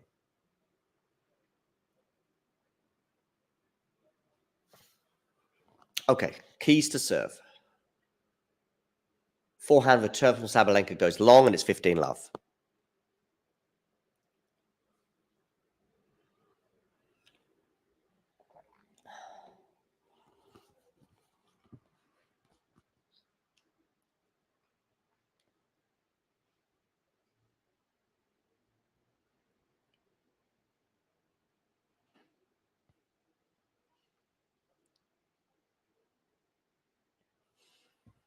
Madison Keys to serve to the backhand of Sabalenka that goes into the net. That's a disappointing return from Aryna.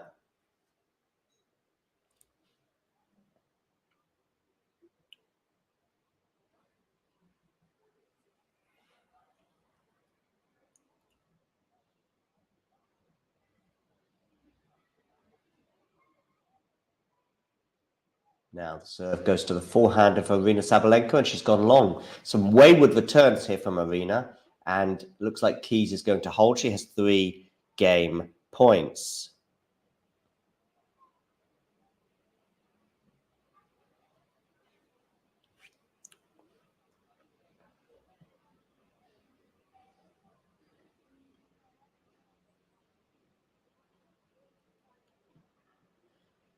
Make sure you hit the like button, by the way, whether you're watching on Facebook or on YouTube. We are nearing 2,500 subscribers as well. Keys hits a backhand into the net. So please click the subscribe button. Coming up for you in the next few days, we are going to bring you live commentary of every single minute of singles action between now and the end of the tournament. Plus, we will bring you last ball drops as well. Oh, that's a lovely serve down the tee for Madison Keys, meaning she holds serve, and we will take a short break. Thanks for tuning into this watch along. While there's a break in play, here's a reminder to hit the like button, subscribe, and click that notification bell. Your support helps to keep the channel going. While we're here, you can now become a member to enjoy perks, including badges for the live chat, but also bonus material such as interviews with top players from both ATP and WTA tours. The membership link is pinned in the live chat. You can also follow us on Twitter, Facebook, and Instagram. So whether it be serves or volleys, forehands or backhands, serve bots or drop shots, we've got you covered, whether that be via our website, talking-tennis.com, where you can read features and interviews from our top writers. Or if you prefer us in audio form, you can subscribe to our podcast on Apple, Amazon, or Spotify, or wherever you get your podcasts from. Remember, we offer you wall-to-wall coverage via our regular watchalongs, magazine shows such as Nick's WTA Weekly or Damien and Mario's ATP version. Plus, we deliver top content from people on the ground, actually at the tournaments, so you get even nearer to the action. So, what are you waiting for? Hit that subscribe button so you don't miss out on all things tennis. What a funny bounce that was, but Sabalenka still won the point. There were 2 unbelievably lengthy slices there from Madison Keys that looped up, looked like they were going to land out. Both of them landed in, more or less on the line. One of them took one of the most bizarre bounces you'll see at Wimbledon. But to be fair to Sabalenka, she still managed to get her racket on it and actually prevail in the rally. 15-love. She's 3 points away from winning this first set in the first quarterfinal today being played at least. on the women's side. Jabeur and Rybakina are just about to get underway on the other court.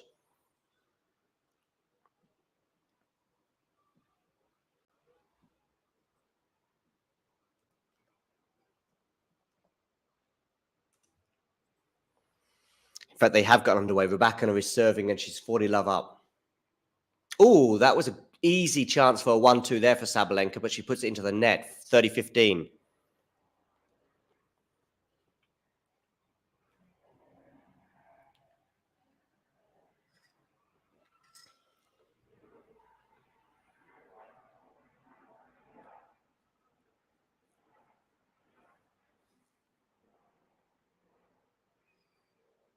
Backhand return, forehand Sabalenka goes into the net, 30 all. Rybakina is held, by the way, against Jabeur in the first game. We, for now, though, will stick with Sabalenka Keys until at least the end of this set. Keys not really threatened the Sabalenka serve thus far. Is she going to garner her first break point of the match?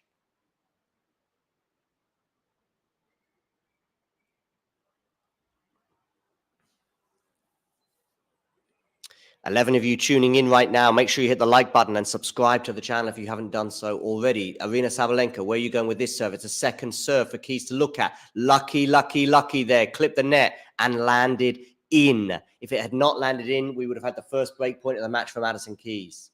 Sabalenka, of course, broke Madison Keys in the opening game and has not looked back since. 30 all, second serve, Aryna Sabalenka. Good second serve, to be fair, though. Not a bad return, though, for Madison Keys. And she does indeed have her first break point of the match. 30-40 on the Sabalenka serve. Sabalenka trying to close it out at 5-2. Still a long way back for Madison Keys. But it'll seem a bit more close. A bit more close? A bit closer if she was to break in this particular game.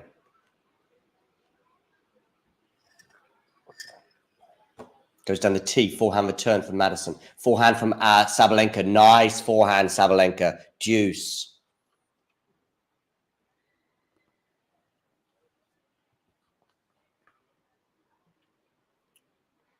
No breadstick, Terry, as it turns out. But we could see a duck.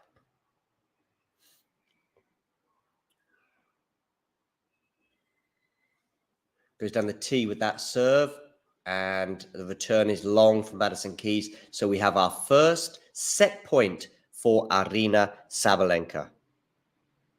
Jabeur, by the way, has held serve. So we won all over on center court for Jabeur Rybakina. This, of course, is being played on court 1. Daniil Medvedev's preferred court. Nice return there for Madison Keys. Where did that come from? And it gets an applause from Sabalenka. Wow. One of the returns of the tournament, that one. On the backhand side. Wow, just what timing. Fizzed across the court, fizzed off the grass, and earned a round of applause from Aryna Sabalenka. Deuce. Goes long on the first serve.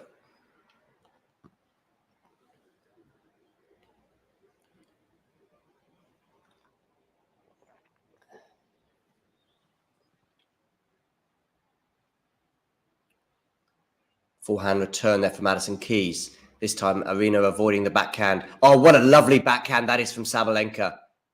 Lovely, lovely. Almost hitting on the rise there. Advantage Sabalenka now, and she has her second set point of the match. And also of the set. Rybakina is 30 love up on her serve, so edging closer to a 2-1 lead there in the early stages, both obviously on serve at 1-all. First serve from Sabalenka goes long.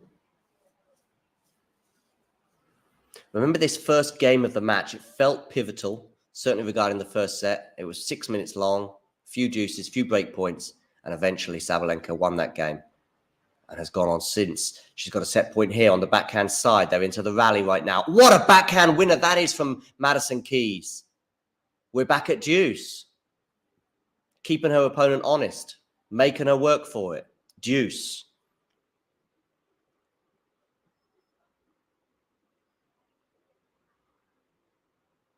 May well do. Certainly if Medvedev likes it, as you suggest, James.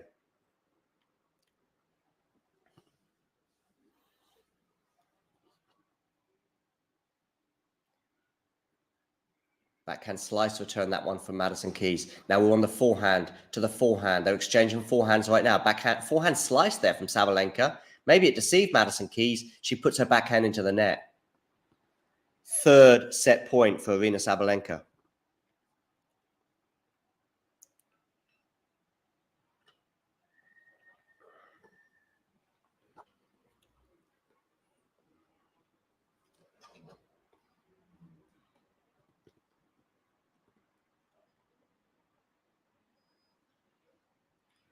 And she holds. She holds and wins the first set with an unreturnable. 6-2. Feels like a long way back right now for Madison Keys, particularly in terms of the way the match is panning out. We will take a short break. When we come back, we will catch up with Ons Jabeur against Elena Rybakina. Thanks for tuning into this watch along. While there's a break in play, here's a reminder to hit the like button, subscribe and click that notification bell. Your support helps to keep the channel going. While we're here, you can now become a member to enjoy perks including badges for the live chat, but also bonus material such as interviews with top players from both ATP and WTA tours. The membership link is pinned in the live chat. You can also follow us on Twitter, Facebook and Instagram.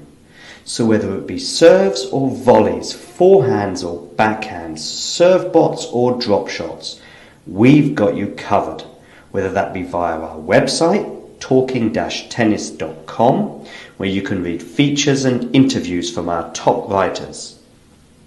Or if you prefer us in audio form, you can subscribe to our podcast on Apple, Amazon or Spotify or wherever you get your podcasts from. Remember, we offer you wall-to-wall coverage via our regular watch-alongs, magazine shows such as Nick's WTA Weekly or Damien and Mario's ATP version.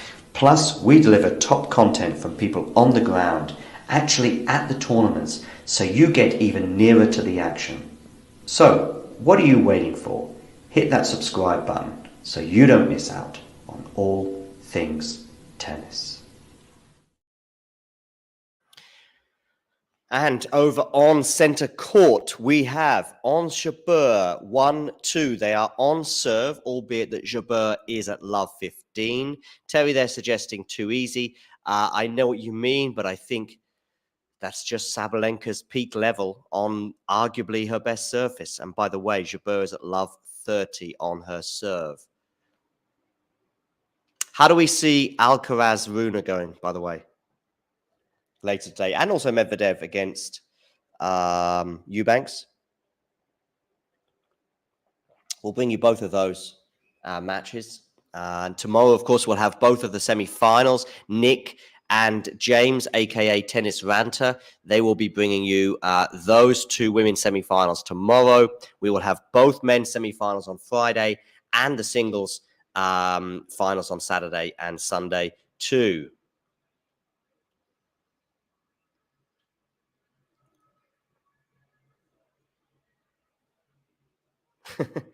James is expressing some frustration as well regarding lack of stuff. There's an interesting tweet here from Vanch. Let's have a quick look to see what he's got to say. Aryna Sabalenka, Christopher Eubanks, and Carlos Alcaraz are all born on May the 5th. 5th of May, as we say in the UK. By the way, Jamie Murray is in trouble in his doubles match. Down a set and a break. Anyway, Aryna Sabalenka, Christopher Eubanks, and Carlos Alcaraz are all born on the 5th of May. They are still alive on day 10 at Wimbledon. They make up 37.5% of today's most watched matches in the order of play. That's the power of being for. Okay. Interesting, Vanch. Interesting. Very good. Anything else interesting going on Twitter? Let's have a quick look at Opta. They've always got some interesting stats going on. Two of the two finalists of the previous season, Rybakina and Jabeur, are facing each other right now on centre court. And it's this. We'll face each other in the quarterfinals of the women's singles main draw in Wimbledon for the second time in the Open year after Billie Jean King versus Judy Tegart in 1969. And by the way, crucial development in that match.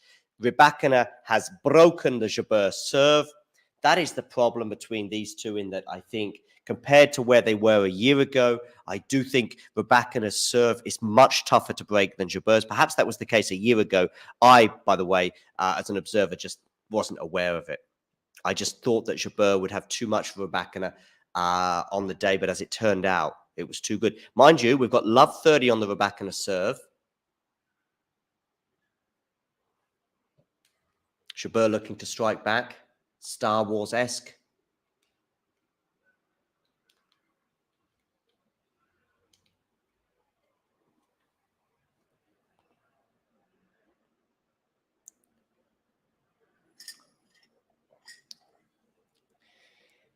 So we are getting closer to that Rybakina-Sabalenka semi-final that many of us thought would occur and many of us probably look forward to at the beginning of the tournament.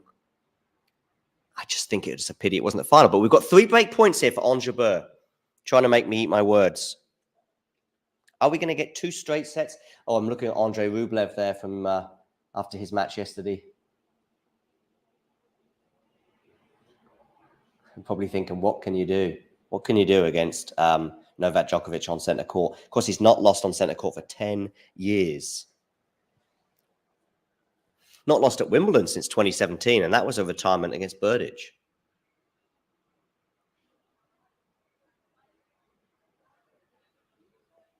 And Ons Jabeur's broken back, 2-3. Well done, Ons. Probably using my suggestions that she would lose this match as motivation. Good for her.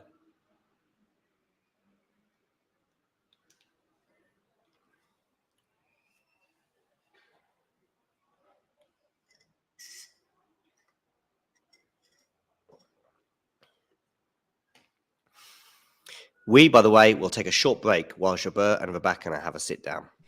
Thanks for tuning into this watch along. While there's a break in play, here's a reminder to hit the like button, subscribe and click that notification bell. Your support helps to keep the channel going. While we're here, you can now become a member to enjoy perks including badges for the live chat, but also bonus material such as interviews with top players from both ATP and WTA tours. The membership link is pinned in the live chat. You can also follow us on Twitter, Facebook and Instagram. So whether it be serves or volleys, forehands or backhands, serve bots or drop shots, we've got you covered, whether that be via our website, talking-tennis.com, where you can read features and interviews from our top writers. Or if you prefer us in audio form, you can subscribe to our podcast on Apple, Amazon or Spotify or wherever you get your podcasts from. Remember, we offer you wall-to-wall coverage via our regular watch-alongs, magazine shows such as Nick's WTA Weekly or Damien and Mario's ATP version. Plus, we deliver top content from people on the ground, actually at the tournaments, so you get even nearer to the action. So, what are you waiting for? Hit that subscribe button so you don't miss out on all things tennis. So, Jabeur, as I said, has broken back, and she is now at 30 love on her serve. Probably seemed a little far back considering how difficult it can be to break the Rybakina serve, but she's 40 love up on her own serve now as she looks to consolidate that break and get it back to 3 games all.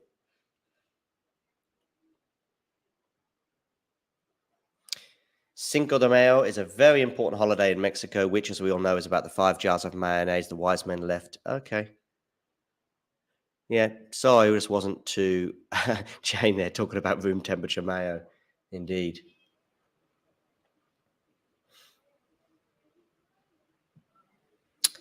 So, Jabeur 40-15 up on her serve, 2 game points to make it 3 games all.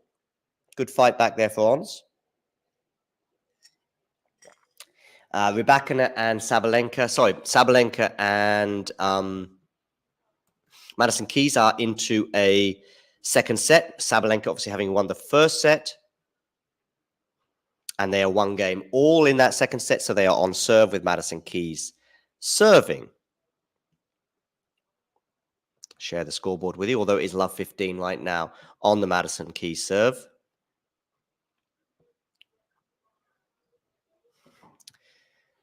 Great to have you on board, by the way, Ghosty. I'm sure we've already got your like, but if you haven't liked the video already, make sure you hit the like button, but there's probably more for everybody else. I know that Ghosty has an automated thing where as soon as he comes in and joins us, he's already got some kind of machinery and technology to automatically hit the like button.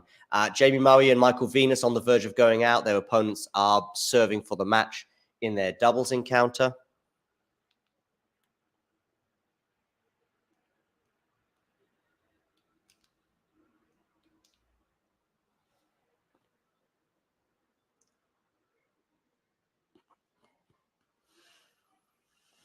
Not turning out to be a good Wimbledon for the Murray family. Madison Keys, by the way, has won the next 2 points, having been love 15 down. She's now at 30-15 on her serve. Thank you, Ghosty, for hitting the like button. Be cool. Be like Ghosty and hit that like button. You can also be like Ghosty and be a subscriber. You can even be like Ghosty and be a member, just like Jane is a member too, just like Terry is a member as well. You can hit the membership. I've got it pinned in the live chat. Click membership. You'll get exclusive footage. You'll also get perks. And in addition to that, you're helping the channel survive and maybe even one day grow. 30 all on the Madison Keys serve. Jabeur, by the way, has held serve. So they're at 3 all. Of course, she was 3-1 down after that early break for Rybakina. But she's got that back, although Rybakina is now 15 love up on her serve.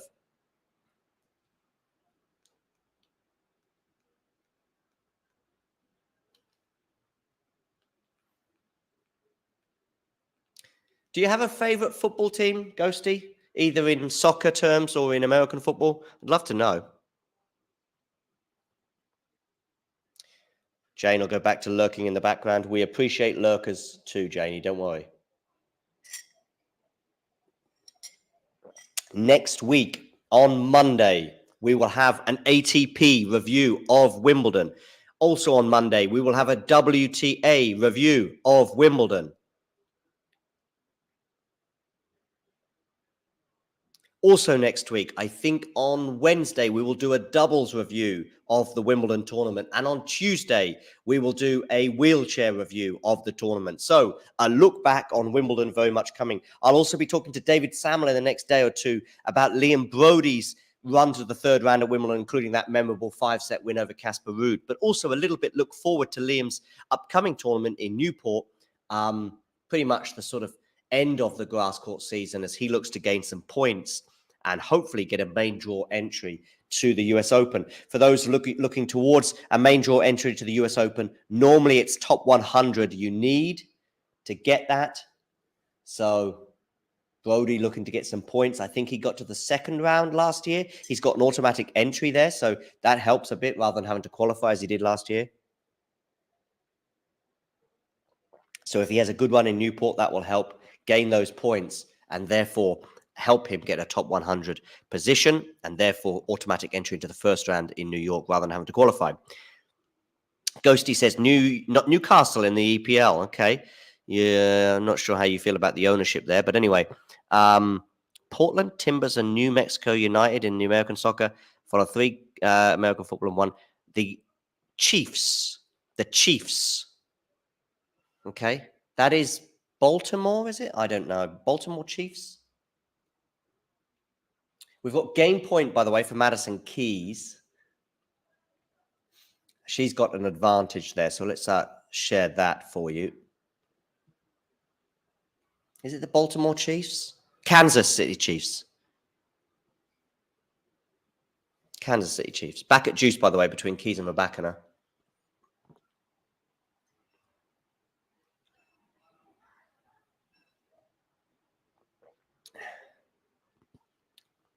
You can choose your friends, but you can't choose your football team. Kansas City. Did I mention Kansas City? I think I did. I think initially I said Baltimore, but then I switched to Kansas.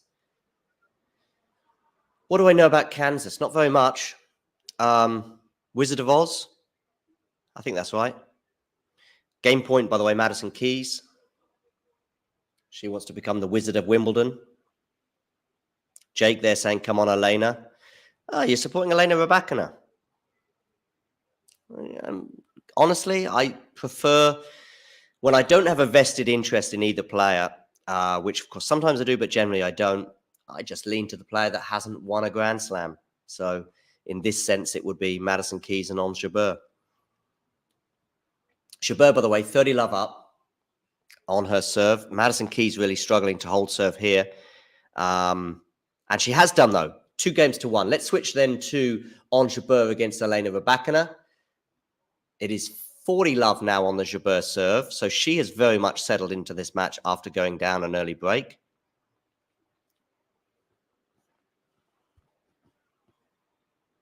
And Rybakina struggling there on the return. And it's game to Jabeur. 4 games all.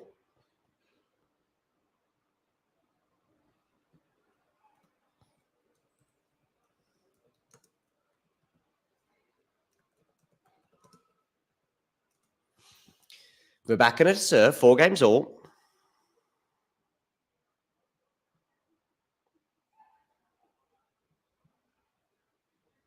Goes down the tee, and it's unreturnable, so it's 15 love to Elena Rybakina.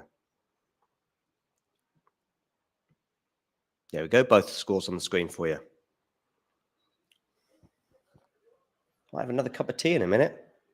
Probably the end of this game. Good depth on the return there from Jabeur, and a good forehand from Jabeur.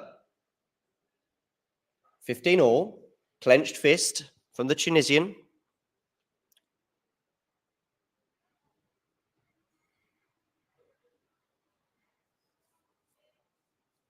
Rybakina here, 15 all. The only thing that makes me kind of think it would be nice to see Rybakina win is just because of my prediction, which was her to win the title. But if I get that wrong, I'll survive. I stake my reputation on Vondrousova to beat Pegula. I said it, and that's it.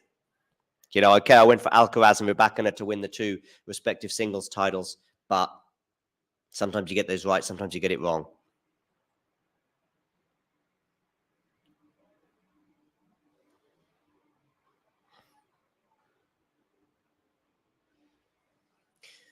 Second serve here for Jabeur, 30-15. Second serve for her to receive. Forehand, Rybakina. Good depth. 40-15. 2 game points now for Elena Rybakina, the Wimbledon champion. Since then, she has threatened. She's won in Rome. She got to the final in Australia. She won Indian Wells. It's been a pretty good 12 months for her as she stamps her authority at the top of the women's game. I say the top 3, the big 3. And on grass, arguably, it's a big 2.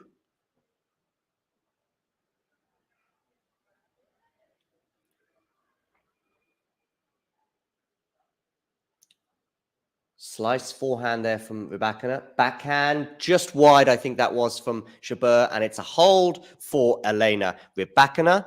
We will take a short break while I make myself another cup of tea and see you in 60 seconds. Thanks for tuning into this watch along. While there's a break in play, here's a reminder to hit the like button, subscribe and click that notification bell. Your support helps to keep the channel going. While we're here, you can now become a member to enjoy perks including badges for the live chat, but also bonus material such as interviews with top players from both ATP and WTA tours. The membership link is pinned in the live chat. You can also follow us on Twitter, Facebook and Instagram.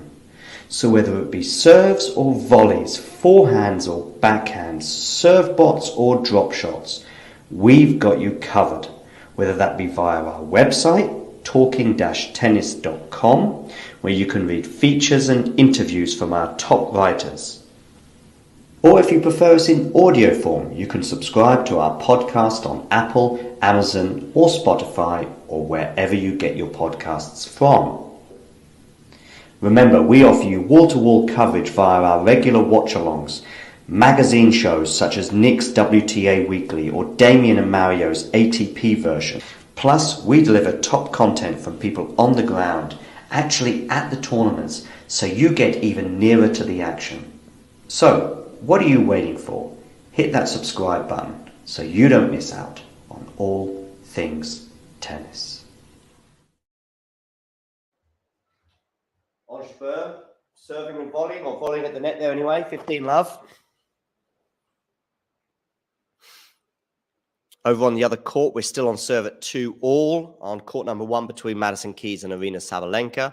As you can see, I've got both scores on the screen there for you. Trying to keep you across both of those matches.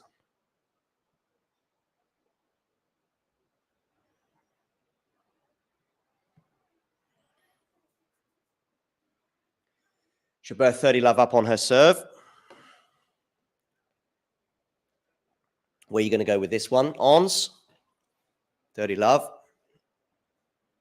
Goes down the tee, backhand return from Rybakina. Forehand now Rybakina. Forehand on Jabeur. Forehand Rybakina. Goes into the net. 40 love. Comfortable looking hold again for Ons.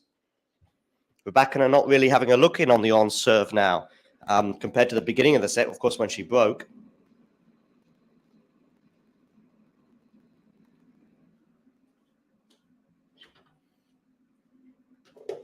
Over on the other court course, on serve at 2 games all. Coming up later, Damien and Vanch will bring you Holger Rune against Carlos Alcaraz, with also one eye on Christopher Eubanks against Daniel Medvedev. Let me know if your thoughts on those men's quarterfinals in the live chat. Also, of course, tomorrow we have women's semi-final action brought to you by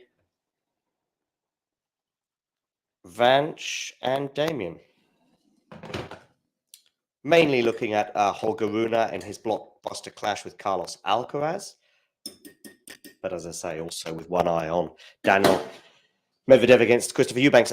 But tomorrow, yes, women's semi-finals. Nick will be bringing you both of those. And I think James, a.k.a. Tennis Ranter, will join him for the first semi-final. Then, of course, on Friday, we will have both men's semi-finals, the first of which has already been decided, which will be Jannik Sinner against Daniel Medvedev. Jannik Sinner against Novak Djokovic. Does the Italian stand a chance?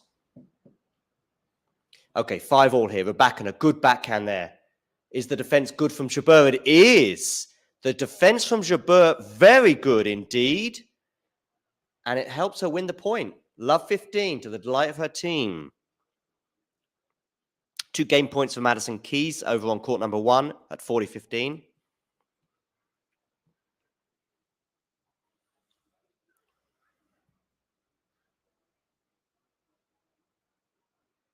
.29 on the clock here for the centre court match. 5 games all. Largely been comfortable on serve with the exception of a couple of early breaks from both. And is that an ace for Elena Rybakina? Yes, it is. 15-all.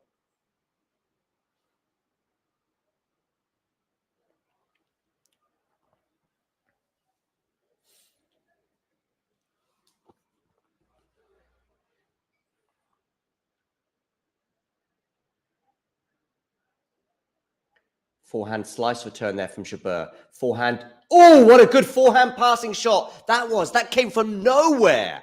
Nowhere, I tell you. It's a surprise element to that one, I thought. Maybe a bit of tentativeness in coming towards the net there with Rybakina kind of in no man's land. 15-30, ladies and gentlemen. Interesting. Very interesting. Good first serve there, though, from Rybakina. Now on the forehands. Rybakina goes long, though. 15-40. 15-40, ladies and gentlemen. 2 break points in this repeat of last year's final. Keys and Sabalenka are at deuce. Keys did have 2 game points, but that has been closed by Sabalenka. But now we have an advantage for a 3rd game point for Madison Keys over there. But here we have 2 break points. Backhand Rybakina. Forehand. Volley from Rybakina. Backhand Jabeur. Is that a winner? It is indeed. On Jabeur is broken with an unbelievable backhand cross-court pass. Clipping the line. Take a bow on Jabeur. 6-5. She will serve for the first set. And I need a break.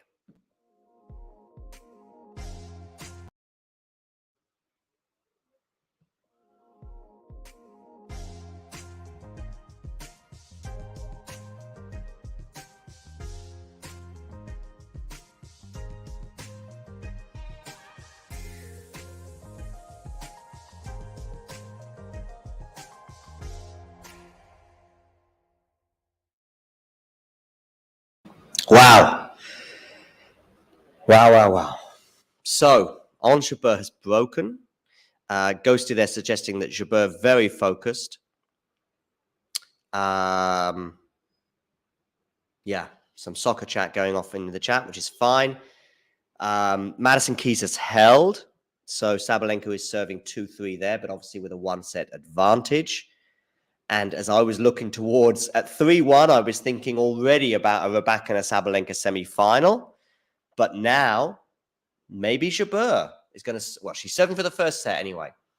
She's been serving so well that... but that's a poor forehand from Jabeur. She was looking to go the opposite direction, if you like, behind Rybakina, and it's love 15. It's been comfortable for Jabeur on serve since 1-3.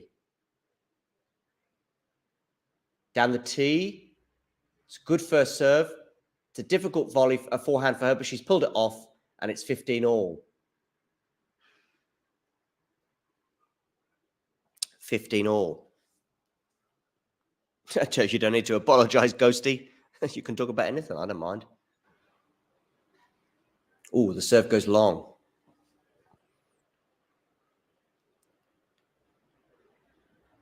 By the way, I can't exactly criticize those in the chat for talking about random subjects. I'm the one who's in the middle of a particular match, and it could be a sensational match, and I'm more interested in talking about Rolling Stone stories from South Africa. Anyway, 15-30 on the Jabeur serve, so this is not comfortable now. Tense moments here at the end of the first set. Jabeur serving. Goes down the tee. Must have clipped the net, that one, though, because it definitely landed in. First serve still. I dig... You love all sports, Ghosty. I'm a sport lover, but not all of them. If that makes sense. Long now. So it's a second serve. 15-30. Tense moments here on centre court in a repeat of last year's final.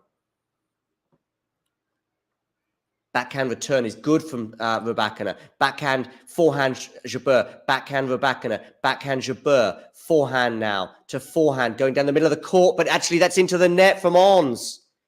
15-40. Thumbs up from the Rybakina coach.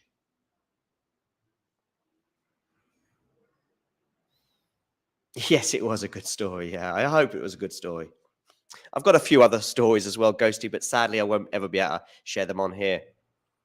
Brian there suggesting Ons is going to blow it. We'll see. Nice to have you on board, by the way, Brian. Long time no see. I know you're a busy bee. 30-40.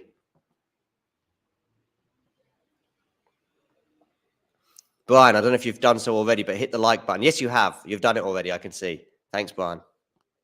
30-40 on Jabeur. Goes down the tee. First serve. Oh, clipped the net. Still going to be a first serve.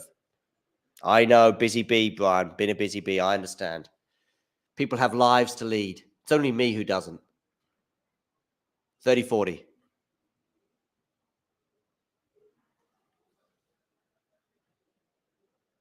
Forehand return from Rybakina. Backhand Jabeur.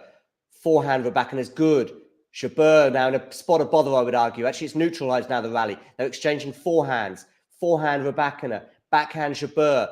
Backhand slice Rybakina. Forehand Jabeur. Is she going to come into the net? No, she's not. Backhand Rybakina goes long. It's a good decision then. Deuce. Brian, of course, living in a Delray Beach world. We'll wonder if we can ever drag him out of Delray Beach. For those of you just tuning in, whether you're watching on Facebook or YouTube, hit the like button. Brian switching sides more than a guy in a village during the Spanish Civil War, where famously people would just turn up and say, are you a Republican or Royalist? And they go, well, what are you? And you go, Royalist. You say, well, so am I. Just whichever team turns up, you are that team. Anyway, slight tangent there, Ghosty, my apologies. We have Rybakina going long, and now we have a set point for Jabeur. Got it, Ghost. Got it, Brian. I know where you're at. I think I feel the same. Set point on Jabeur. Where are you going to serve with this one? Got out of spot bother, of course, facing 2 break points. Now it's the backhand of Rybakina. Backhand Jabeur goes into the net. To her disdain. Indeed he did, Ghosty. Indeed he did.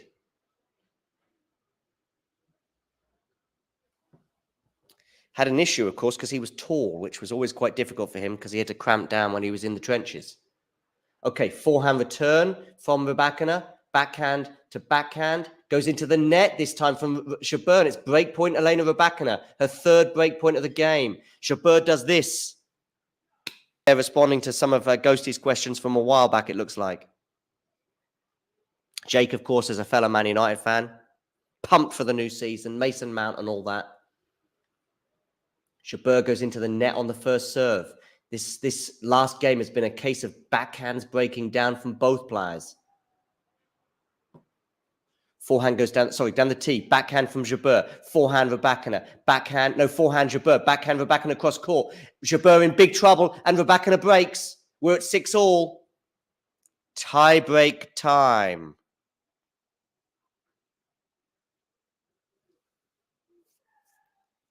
Tie break time, ladies and gentlemen.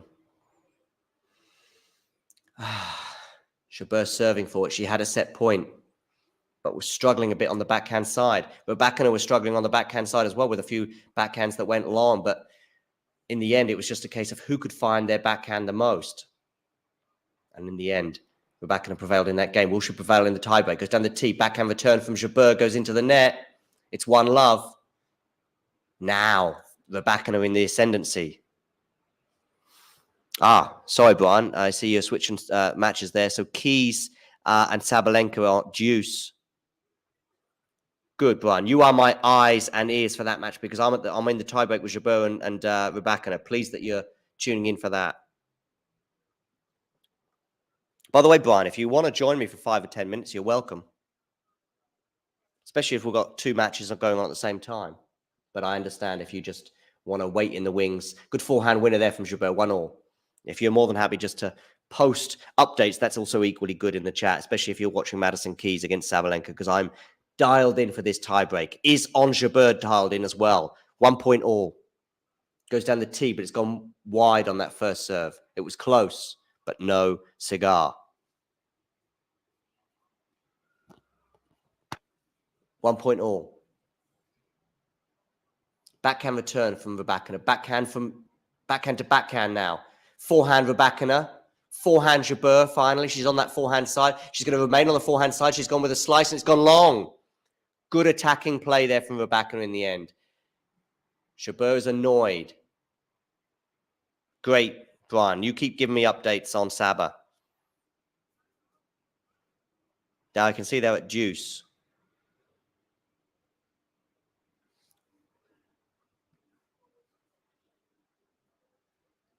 One, 2. Sorry, 2-1. Rybakina serving. Backhand return from Jabeur is not bad. Forehand is loose from Rybakina. 2-all. 2-all. If Rybakina wins the tiebreak, honestly, I don't see Jabeur getting back in it. But who knows? We've got another break point there for Madison Keys, Brian.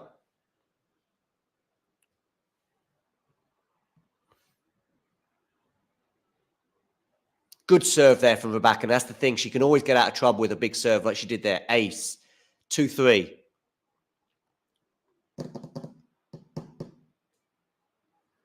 Rybakina has won 14 of her first 15 matches at the All England Club, a feat matched only by Billie Jean King. So was last year her first appearance at Wimbledon in the main draw. Wow, Madison Keys has broken. Boom, boom, boom.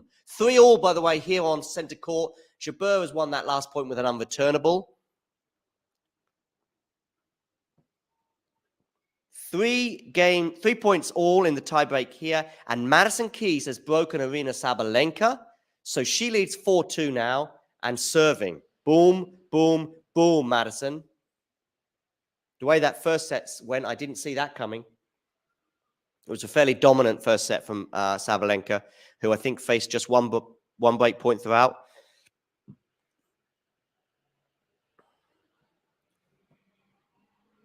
The surprise semi-final would undoubtedly be on Jabeur against Madison Keys. Hot favourites, in my opinion, for both of these matches, Sabalenka and Rybakina. Oh, but Jabeur nets to her frustration as she whacks a ball into the turf. 4-3 now, Rybakina with a mini break.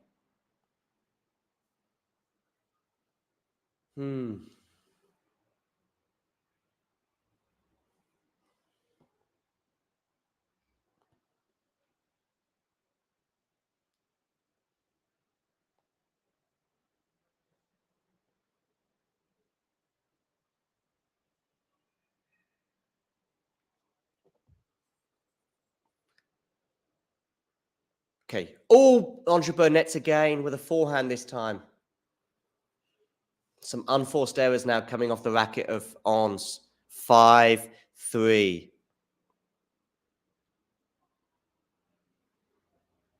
Yeah, good point, Ghosty. She did. 5-3 Rybakina. 2 points now away from winning this first set.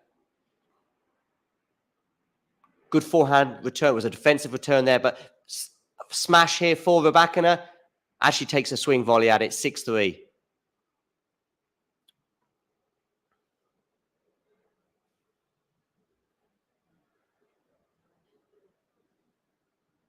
What about your boy Ruby yesterday, Brian? Got his first set away from Clay against Novak, but still fell short. Serve goes wide from Ons, 3-6.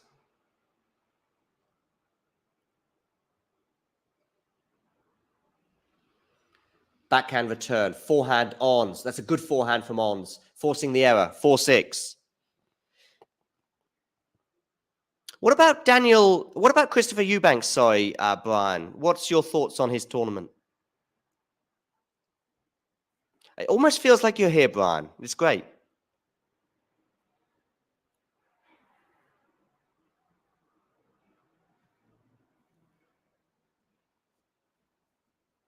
On Jabeur, backhand return, backhand from Ons. That's good from Ons, but good defense there from Rybakina. What a good forehand, though, from Ons, keeping her opponent honest.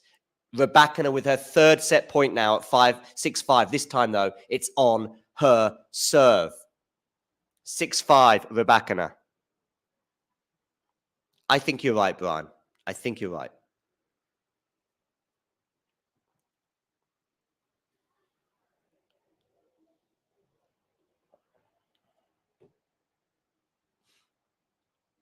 Good serve there from Rybakina, and it's won her the first set. She wins the first set, 7-6.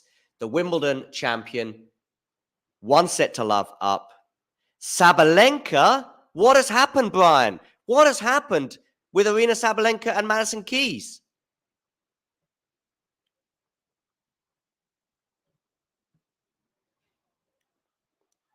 Because something has happened.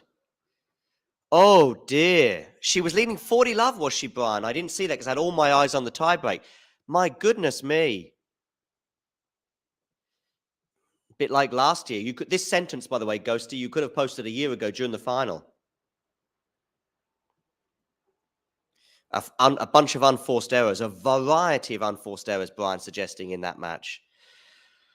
Oh, dear. Oh, dear. Yes, switch over to Saba Keys now. Let's take a 90-second break. Thanks for tuning into this watch along. While there's a break in play, here's a reminder to hit the like button, subscribe, and click that notification bell. Your support helps to keep the channel going.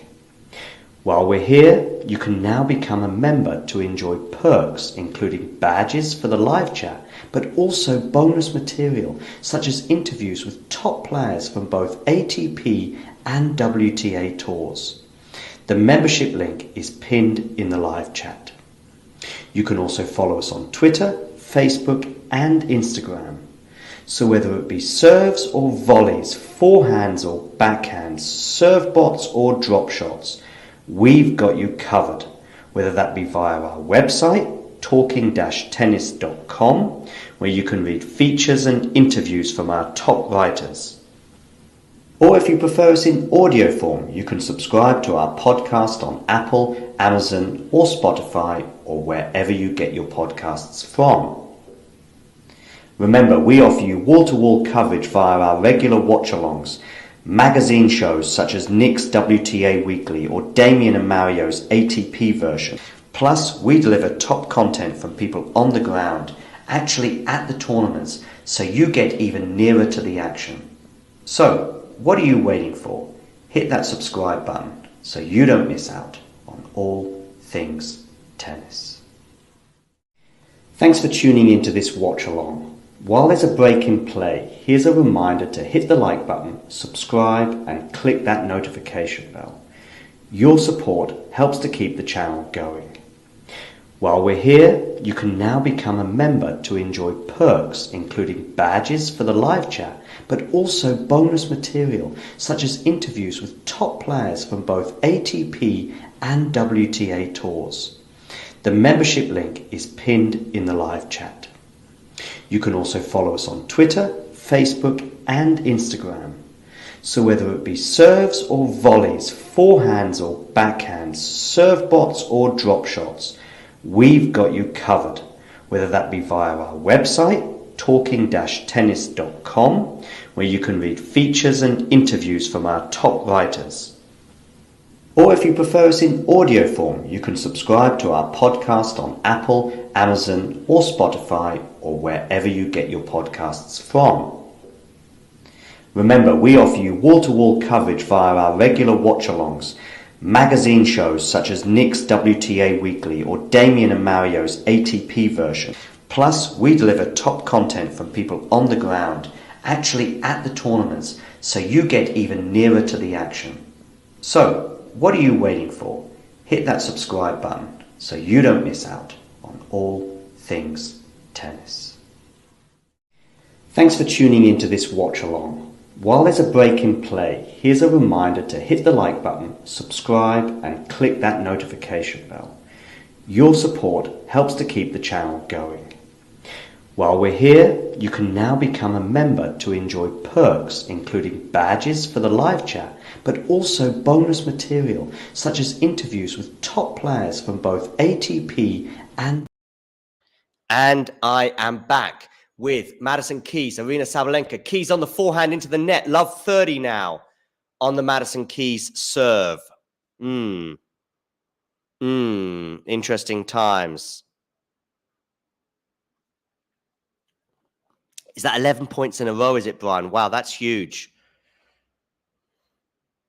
I've just switched over to Keys Sabalenka.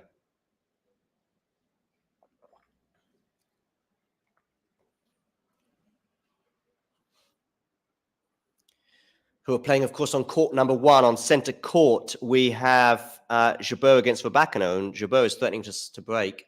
Oh, dear, love 40. Oh, dear.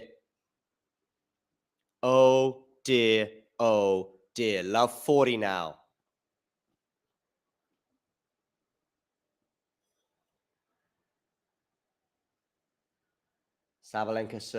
Madison Keys serving, love 40. Goes down the tee with that one. That must have clipped the net because it definitely landed in. Madison Keys was 40 love up on her serve at 4-3. And since then, she's lost 11 points in a row, as Brian suggests. That's a good serve from her. Breaking the rot. 15-40. Nice serve indeed, Brian. Nice serve indeed. Ghosty says he's in love.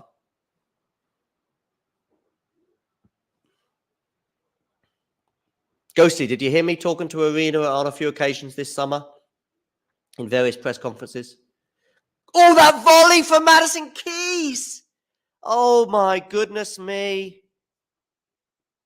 5-4, Aryna Sabalenka. What a change in this match.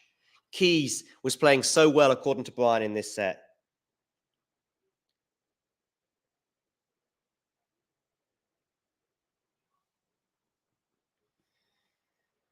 Oh, dear.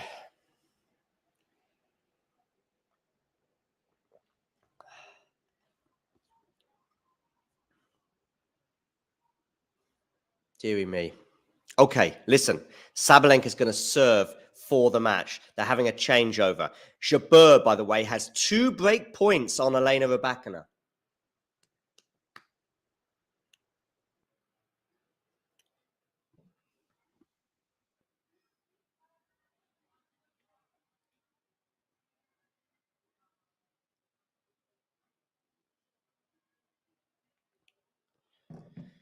12 of you tuning in right now. They're back at Juice, by the way, Jabeur and Rybakina. Make sure if you're watching on Facebook or on YouTube to hit the like button if you haven't done so already. And if you're watching on YouTube, please subscribe to the channel if you're new. Yes, indeed, the racket face. Madison Keys. Okay, Sabalenka serving for a place in the Wimbledon semi-final. Oh, good return there, Madison Keys. Good return, to be fair. Not a lot Sabalenka could do about that. Love 15. Listen, the Sabalenka poise of 2023, probably French Open semi-final apart. It's very impressive compared to where we were a year ago, because you would not associate Sabalenka and poise. Backhand return from Keys. Forehand, is that a winner from Sabalenka? It is. What a good winner that is. 15 all. What a shot, as Brian suggests.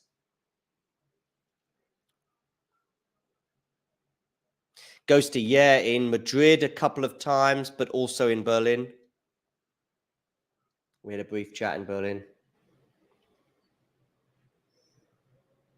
Good serve there from Sabalenka. Puts herself in charge of the point. Forehand winner. 1-2.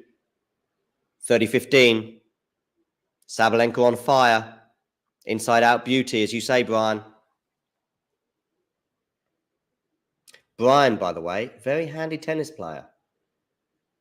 Brian, who's the most famous player you've come up against?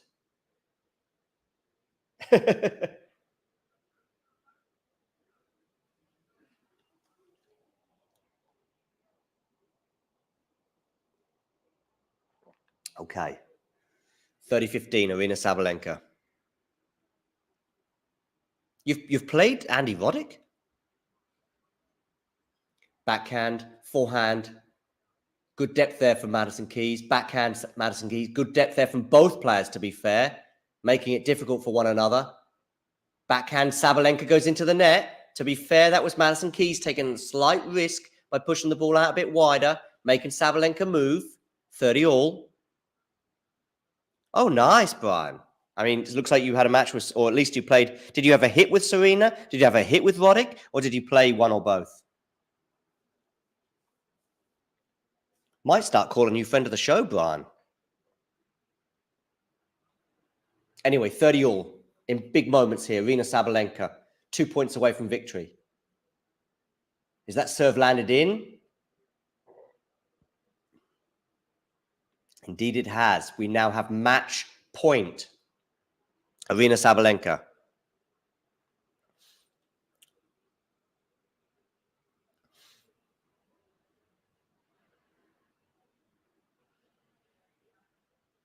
Nice, Brian. Nice. Okay. Sabalenka, match point. Goes long on the first serve.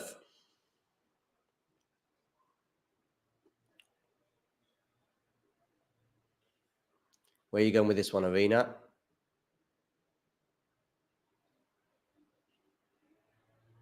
Backhand return from Madison Keys. Always tricky for Aryna, to be fair. Madison Keys, was that a miss-hit return? Anyway, either way, Aryna had to dive into the net and just stretch down, but couldn't get enough lift on the ball. We are at deuce. Keys so lucky there. So you're suggesting it was a miss-hit return as well. The only reason I thought it wasn't a miss-hit was that she didn't stick her hands in the air as to say, oh, sorry about that. I mean, I know what you mean, Brian, but you still sort of, there is some intent on the return, if that makes sense. Anyway. Backhand return from Keys is decent. Backhand again, Keys this time, though, goes into the net. Match point again for Aryna Sabalenka.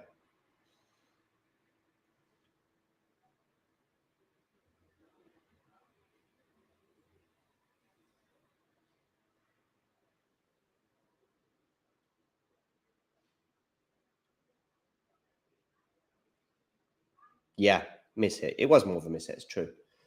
Okay, match point to Sabalenka. Backhand return. Game, set, match. Aryna Sabalenka. Her serve was amazing there.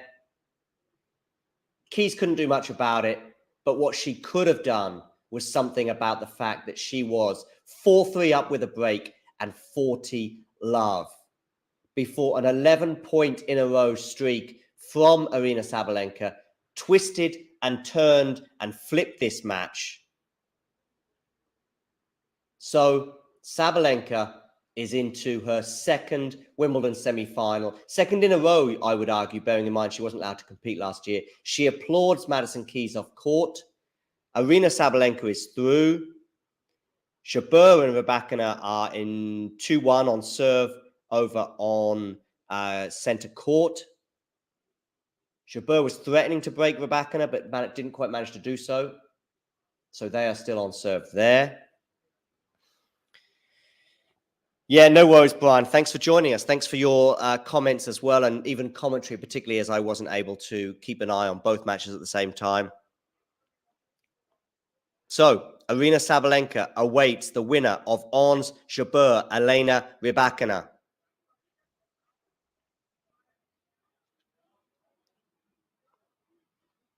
Yeah, I was hoping it would go 3 as well. As I say, I tend to just go for the one who hasn't won a slam. But for a long time, that was Sabalenka, and when she finally got over the hurdle, I was so pleased for her in Australia.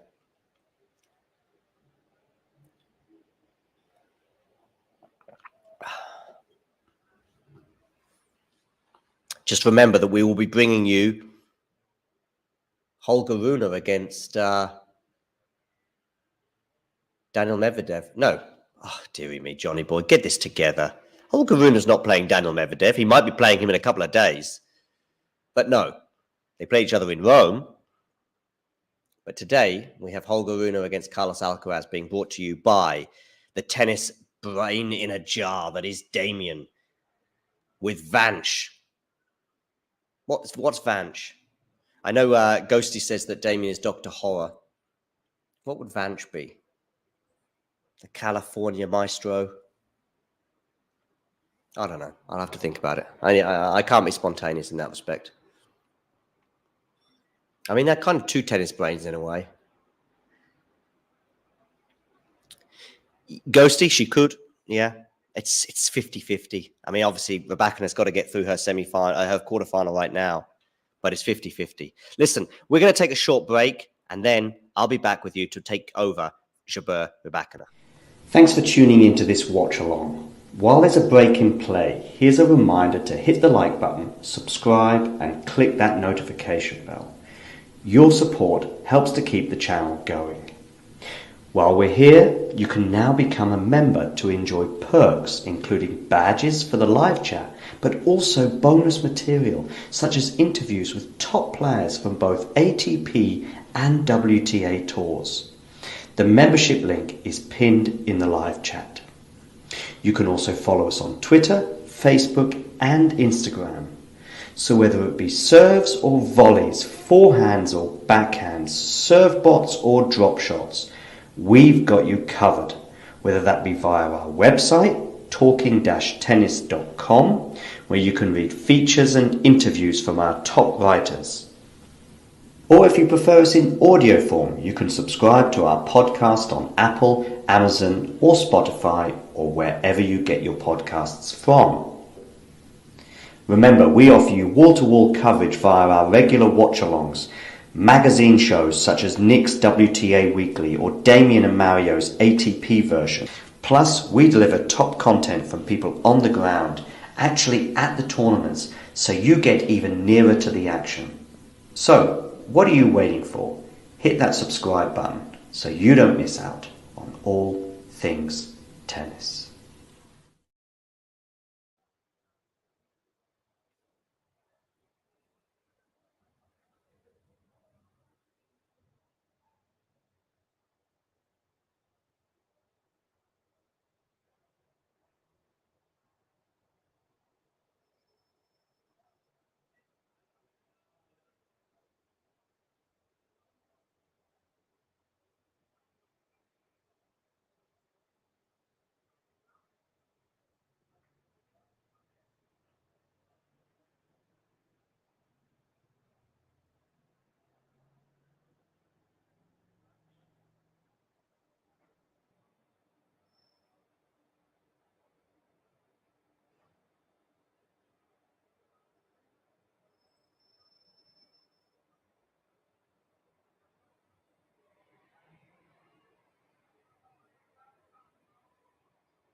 Don't worry, I'm back, ladies and gentlemen. I apologise for that brief break.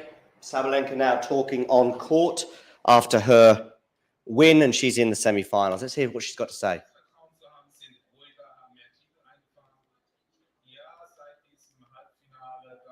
Another semi-final. I've been working for this,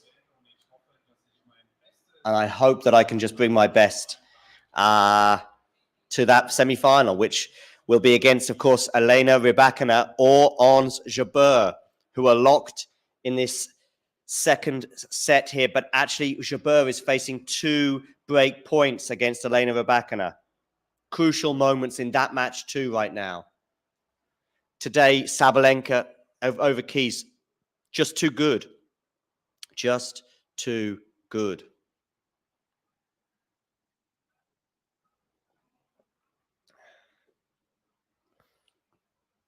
So now, 3 contenders for the Wimbledon final on the women's side. Although Jabeur has just saved those 2 break points, much to her relief. Then there were 3 on this side of the draw. The side of the draw that seemed so intimidating at the beginning of the tournament. Boy, oh boy. This side of the draw, by the way, let's just have a quick look at it. I mean, it was so stacked. Let's go back. It was the second day, right? So on this side of the draw, we had Sabalenka, we had Jabeur, we had Rybakina, we had Alexandrova. Who else did we have on this side of the draw? Potapova. I mean, yeah. Am I missing anyone? May well be. No, Pegula's on the other side. Madison Keys, of course. Andreescu. Kvitova. Oh, yeah. Haddad Maya. I mean, all of those are potential finalists, in my opinion. Especially if they'd have been all of those players I just mentioned, if they were on the other side of the draw, I think they could have made the final. I mean, I think the way Svitolina's been playing, by the way, she may well have had something to say about that, and Vondrousova. But anyway, here we are. Jabeur now has a game point. Oh, she's had a net call go her way, but it's not enough to win the point. One lovely slice there from Jabeur. Maybe she needs to slice and dice a bit more in this match. Good depth there from Jabeur. It's enough to hold serve. 3-2.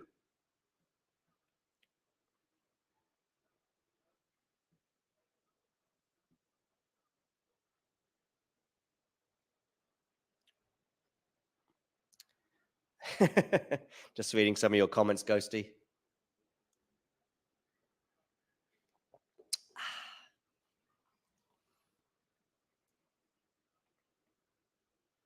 Let's have a quick look to see what's going on Twitter. Maybe there's some interesting things I can share with you.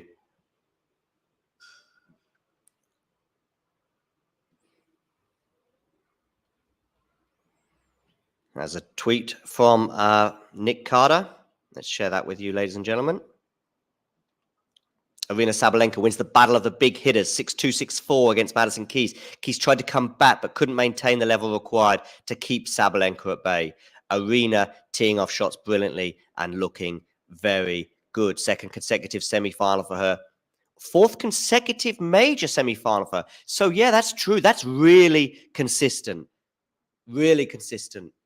From New York until now, she has made the semi-finals, which, bearing in mind the draws that I think she's had, particularly here at Wimbledon.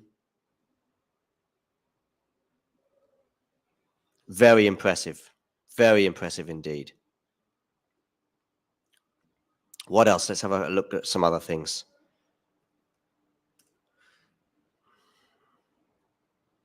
In the Twitter world. Okay, here we go. Yes, Vanch also highlighting 4 major semi-finals in a row from Aryna there as well. The best player of 2023 has become very reliable in the big events on all surfaces. She's now 1 match away from becoming the new world number 1. Very important point there that I'd forgotten about, actually. Yes, she makes the final. She is the world number 1.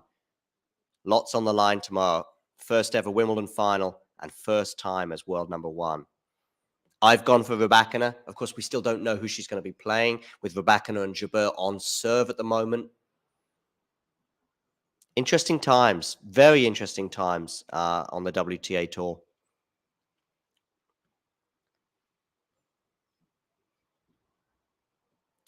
Sabalenka is the first player to make the semi-finals of the Australian Open, French Open, Wimbledon the same year since Serena Williams in 2016. There we go. Impressive. And of course, I spoke to Sabalenka in Berlin about the calendar slam that could have been hers. Was she a double breakup, wasn't she, on Mukova in that third set? She had match points as well. Calendar slam. I think if anyone was going to do it, especially after she won in Australia, it was going to be her. I just think that her clay court game, even at Roland Garros, where she hadn't performed so well until this year, was probably a bigger chance than Iga on grass, if that makes sense. So if you say Sabalenka on clay or Iga on grass, I'm going Sabalenka on clay. If we had that sort of half and half court that was kind of more about, you know, Rafa's strength being on the clay and Rogers on the grass, it would be kind of the weakest surfaces for both players in a way, with the grass and the clay. But yeah, I would fancy Sabalenka there. Having a quick look at some of the stats from that match. 14 winners each for Madison Keys and Aryna Sabalenka. Unforced errors, though, off the racket of Madison Keys being the big differential there, with Keys getting more than double that of her opponent. Keys out-acing Sabalenka, and just 2 double faults from Aryna, though. Just 2 double faults. Such a different Sabalenka compared to a year ago, of course. Anyway, let's have a quick look to see how things are going elsewhere in the match between Ons Jabeur and of course, Elena Rybakina over on center court.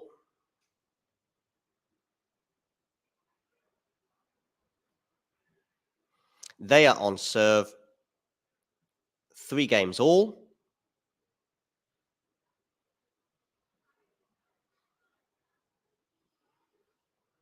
Yeah, Ghosty, but compared to where we were a year ago regarding these little bits of uncertainty, compared to where we were a year ago, this is a very different Aryna Sabalenka, that's for sure.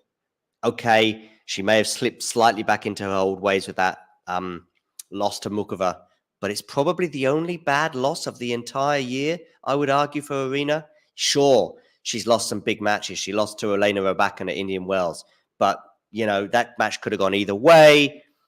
I would even say the last 12 months, really. I mean, she may have lost the final of the WTA Tour finals against Caroline Garcia, but both played really well in that final. No shame in that.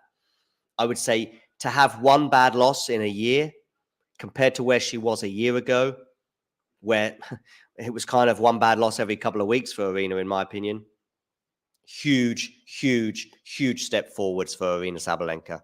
Talking of step forwards, Jabeur is 40-15 up on her serve. 3 games all there in the second set. We've got, of course, Christopher Eubanks and Daniil Medvedev preparing to come onto court 1. Christopher Eubanks, by the way, could become only the 2nd player ranked outside the ATP's top 40 to claim 3 top 20 victories at a single Wimbledon. The other 2 players to have done so were Goran Ivanisevic. Oh, sorry, he's only the 2nd one. So the only other player to have done it was Goran Ivanisevic in 2001. And Goran Ivanisevic's ranking then was a bit skewed in a way, so it wasn't quite fair. Whereas Christopher Eubanks, I would suggest, at least until this tournament, yeah, top 40 player.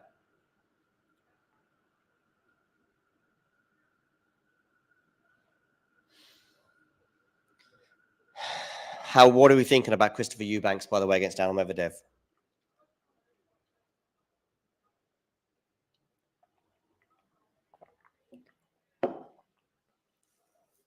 Yeah, I know, Ghosty, but 1 in a year. 1 in a year. one bad loss a year is not bad.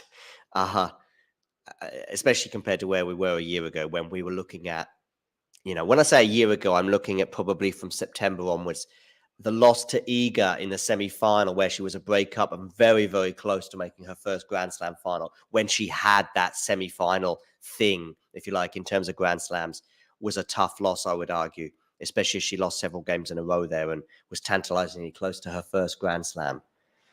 The serving situation, throughout the first 6 months of last year, it was painful, as were the losses, the semi-final losses at Wimbledon in 2021 and was it US Open 2021 as well, semi-final?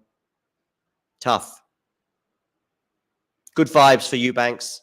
Are you in terms of support, Ghosty, are you going more for Eubanks than for Daniil Medvedev? By the way, they have closed the roof for that match. So I don't know if they're preempting some rain, because I don't think it's raining quite yet, because on centre court, we've not closed the roof.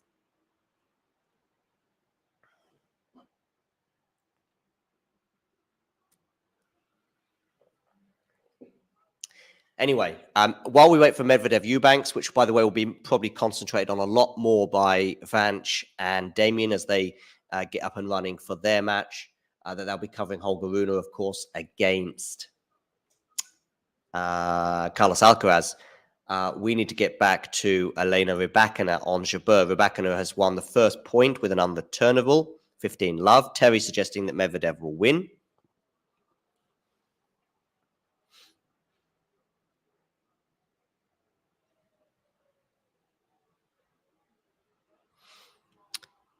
Yes, I think he will, probably in 4. But listen, Eubanks has been just surprising me throughout the tournament, whether it was against Cam Norrie or whether it was against Stefano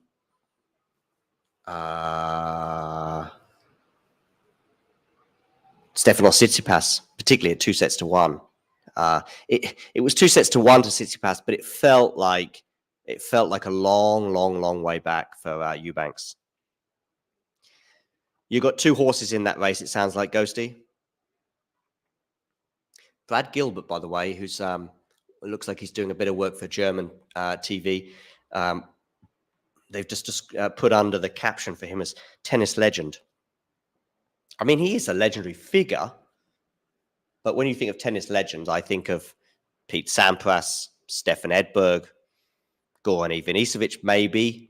Certainly, of course, the big 3 on the men's side, and of course on the women's side, Serena Williams, Venus Williams, Steffi Graf, Martina Navratilova, Chrissy Evert, Billie Jean King, and many more. When I think of tennis legends, I think of tennis legends on the court, if that makes sense.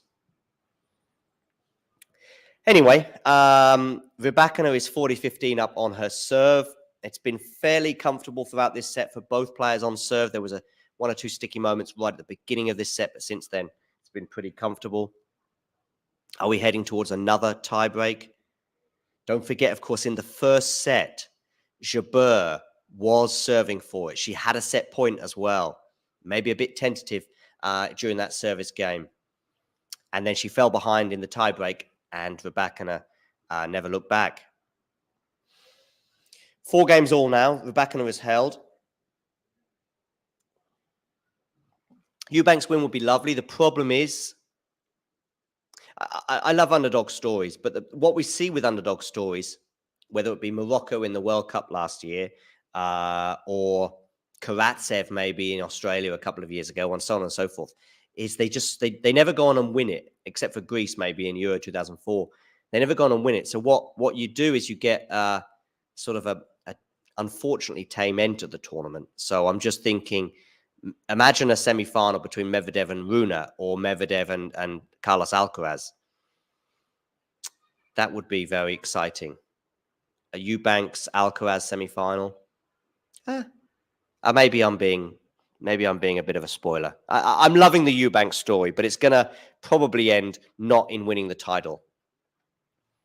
I suspect it might happen today. Struffy made the finals in Madrid, true, and he made it exciting. I mean, probably, I don't know, was the Struff Alcaraz final in Madrid?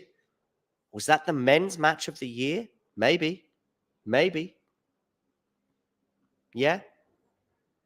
I like how we call him Struffy as well. By the way, Jabeur, looking pretty comfortable on serve here at 40-15.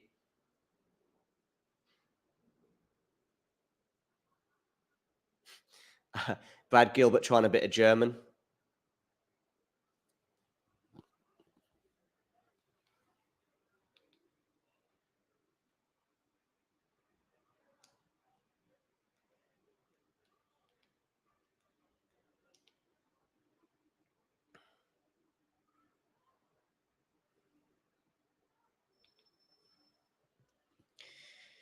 Jabeur here, 40-30.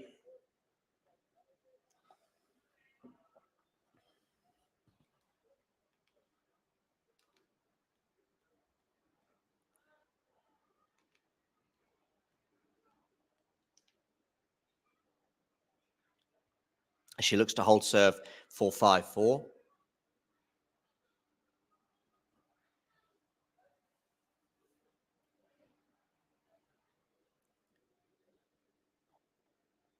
Coming up for you, of course, later on. Jabeur's held, by the way, for 5-4. Let's take a short break, and we will be back.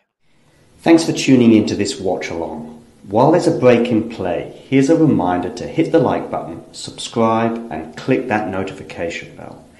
Your support helps to keep the channel going. While we're here, you can now become a member to enjoy perks, including badges for the live chat, but also bonus material such as interviews with top players from both ATP and WTA tours. The membership link is pinned in the live chat. You can also follow us on Twitter, Facebook, and Instagram. So whether it be serves or volleys, forehands or backhands, serve bots or drop shots, we've got you covered, whether that be via our website, talking-tennis.com, where you can read features and interviews from our top writers. Or if you prefer us in audio form, you can subscribe to our podcast on Apple, Amazon, or Spotify, or wherever you get your podcasts from. Remember, we offer you wall-to-wall coverage via our regular watch-alongs, magazine shows such as Nick's WTA Weekly or Damien and Mario's ATP version. Plus, we deliver top content from people on the ground, actually at the tournaments, so you get even nearer to the action. So, what are you waiting for?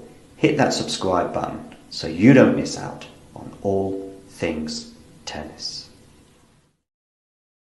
Ons Jabeur take a brow for that forehand winner down the line. Love 15 on the Rybakina serve. Rybakina, of course, serving to stay in this set. That winner speed, 83 miles an hour. I'll try and do a quick calculation. 120 kilometers an hour. I think that's more or less right.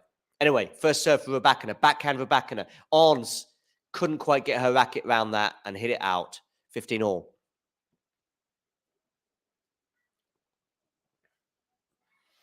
Yeah, Ghosty, fair point. Morajan in Rome, Struff in Madrid, Altmaier in Roland Garros. Yep, those matches. Fantastic. Yeah, that Altmaier Sinner match, wow. And seeing him just so emotional on court at the end was amazing. Forehand there from Jabeur. Forehand again, Jabeur, pushing Rybakina around. Don't see that very often. 15-30. 2 points away from winning this second set. She was 1 point away, of course, from winning the first set when she was trying to serve it out at 6-5. Good forehand winner there. Maybe it'll be easier for her to win this set, bearing in mind she's not serving. Does that make sense? Hopes that, though. Just a bit more pressure when you're serving it out. Whereas maybe having served first, trying to break her opponent, although, of course, she's trying to break one of the best servers on the tour. Mind you, Rybakina's gone long on the first serve there, 15-30.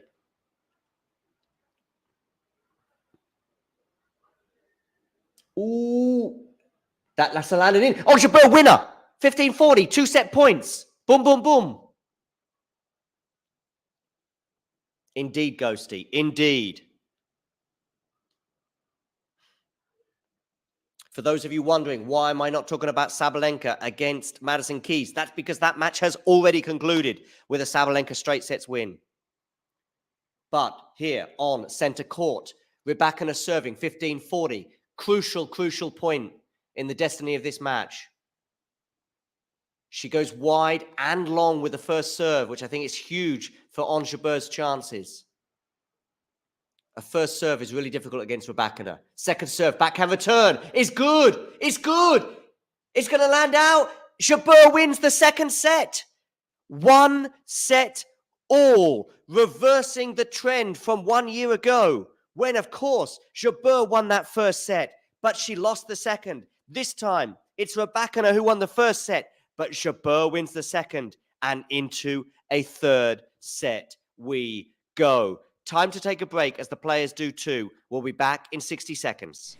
Thanks for tuning into this watch along. While there's a break in play, here's a reminder to hit the like button, subscribe and click that notification bell. Your support helps to keep the channel going. While we're here, you can now become a member to enjoy perks including badges for the live chat, but also bonus material such as interviews with top players from both ATP and WTA tours. The membership link is pinned in the live chat. You can also follow us on Twitter, Facebook and Instagram. So whether it be serves or volleys, forehands or backhands, serve bots or drop shots, we've got you covered. Whether that be via our website, talking-tennis.com, where you can read features and interviews from our top writers. Or if you prefer us in audio form, you can subscribe to our podcast on Apple, Amazon or Spotify, or wherever you get your podcasts from. Remember, we offer you wall-to-wall coverage via our regular watch-alongs, magazine shows such as Nick's WTA Weekly or Damien and Mario's ATP version. Plus, we deliver top content from people on the ground, actually at the tournaments, so you get even nearer to the action. So, what are you waiting for? Hit that subscribe button so you don't miss out on all things tennis.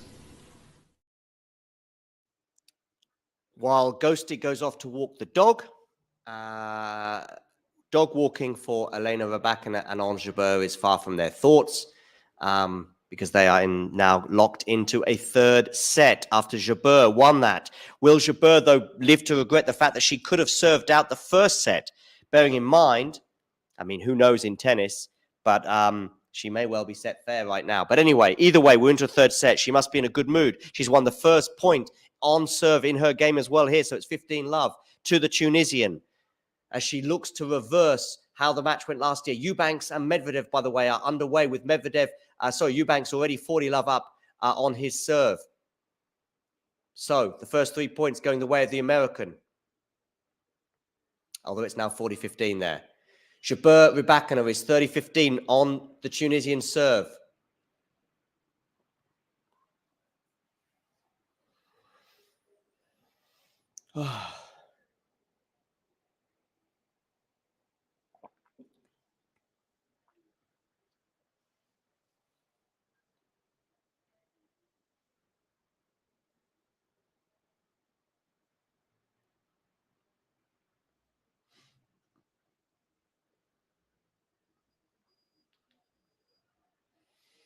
Now it's at 30 all.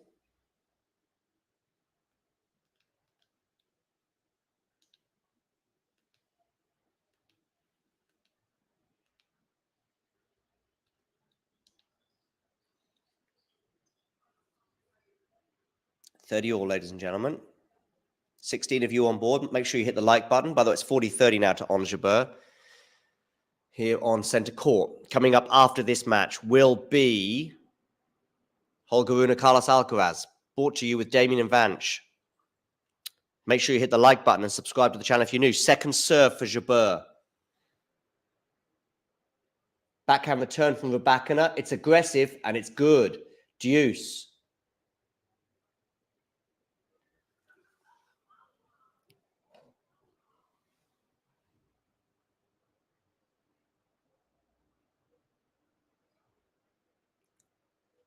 Good serve there from Jabeur. She's in charge of this point. Good forehand winner down the line. Advantage to the Tunisian. Indeed, KC. Great to have you on board, by the way. Loads of members, by the way, have joined us. You can become a member to get perks, such as bonus video material. So you can keep up to date with all things tennis. It's pinned in the live chat. Just click on that pin. You will be supporting the channel and you will get bonus material as well. Oh, on Jabeur, take a bow. She was down in that point, big style, but a cross-court passing shot. Rybakina just got her racket on it, but it wasn't enough. 1 game to love. And now, Ons is in the ascendancy.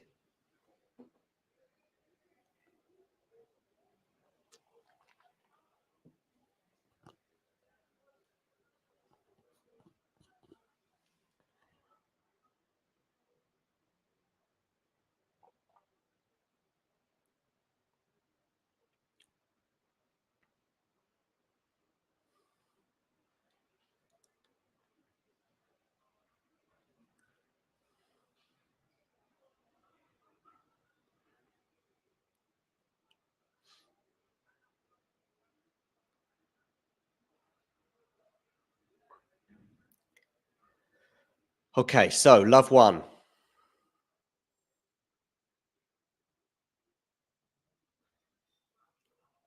Good return there. Love 15.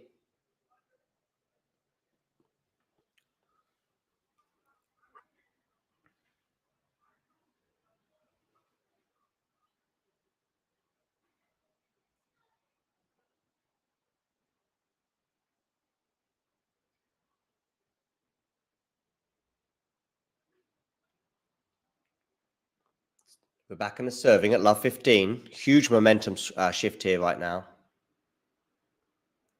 Forehand return from Ons. Backhand into the net from Rybakina.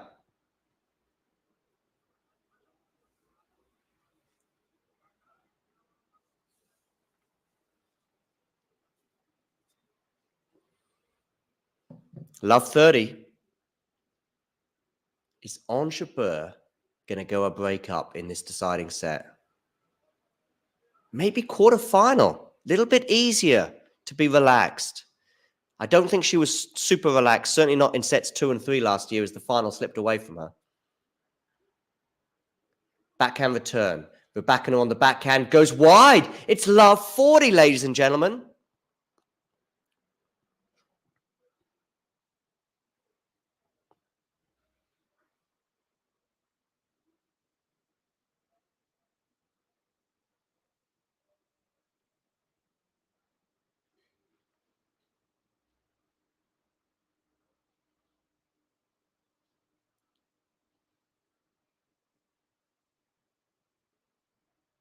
Oh my goodness me, Elena Rybakina has gone wide. And it's 2 games to love for Ons Jabeur. 2 games to love for the Tunisian. She has the advantage in this third set.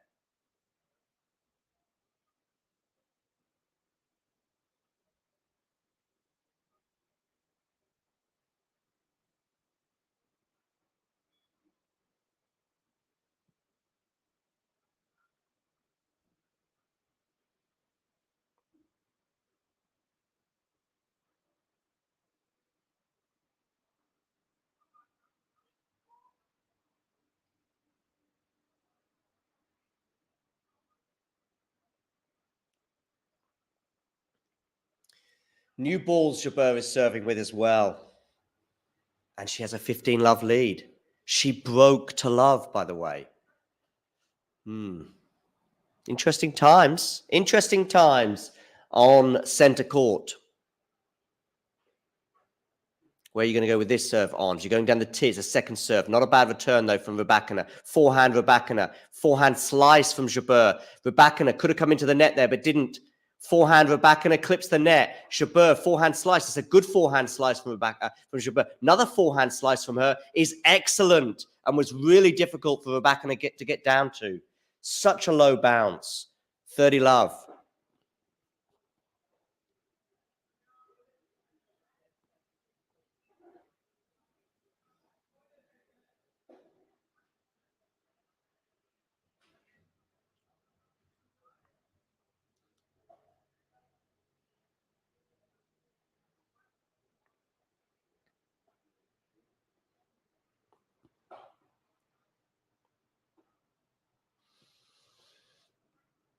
Backhand return from Rybakina is so good.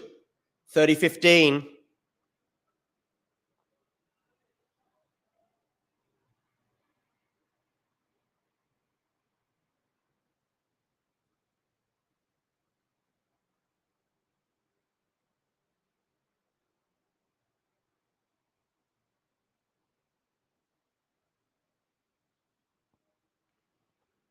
Ons serving. 30-15. There's been a real momentum shift in this match. Don't forget, of course, they were on serve in the previous set. Ons going a bit loose there with the forehand, so it's 30-all. But don't forget, they were on serve. And maybe for Jabeur, it was a little easier for her to break at a crucial moment and win that set than it was for her to serve it out. Anyway, 30-all. She goes wide with that serve.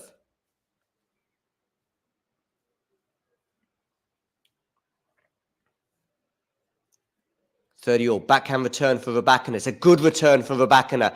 But the backhand from Rybakina goes wide. It's 40-30. That was a crucial moment.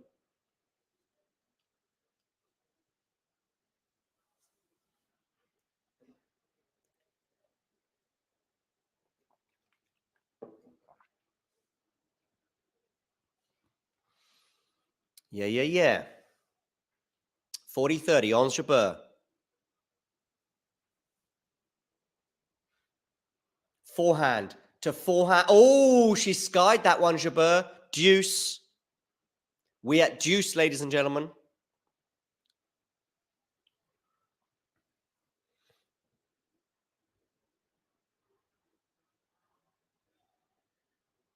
Completely mistimed that one.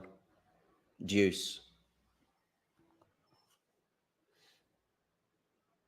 Backhand return. It's a good serve there from Jabeur. Good serve. Ons. She now has another game point. She was at 40-30 with her first game point and now has a second.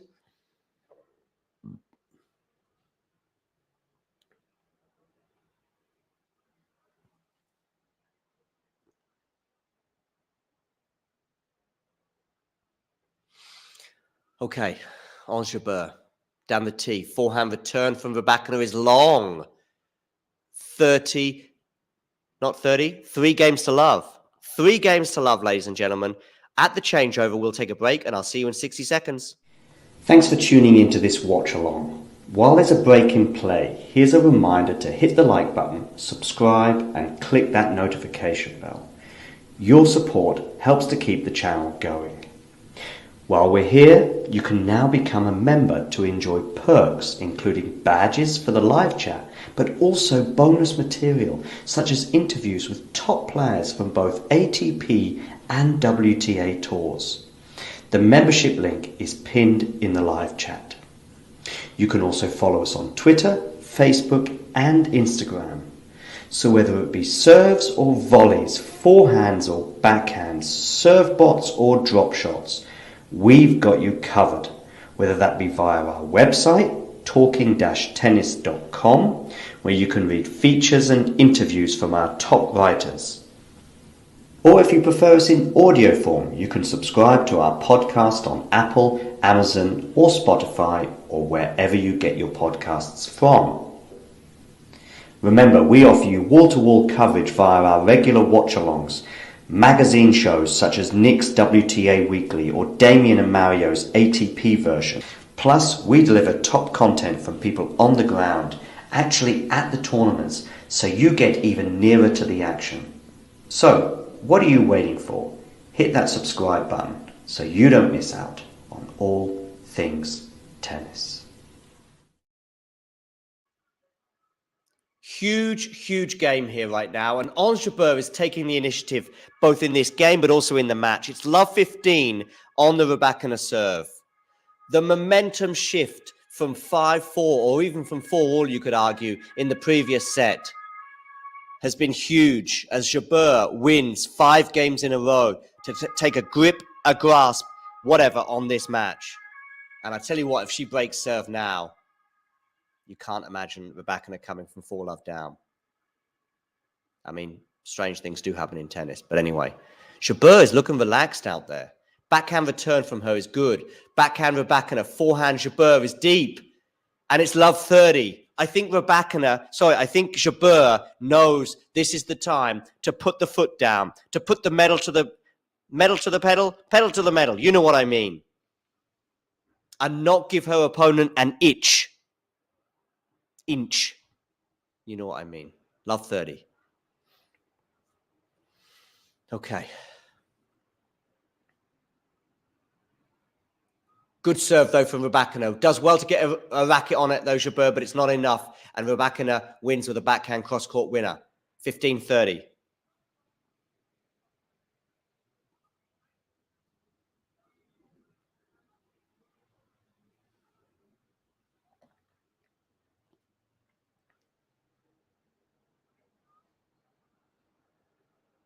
Good serve then for Rybakina. 30 all.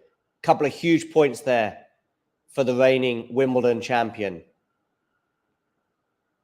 The grasp with which she has on her title, though, is loosening. And it's being loosened by the number 6 seed and last year's finalist, Ons Jabeur. Down the tee from Rybakina, goes wide.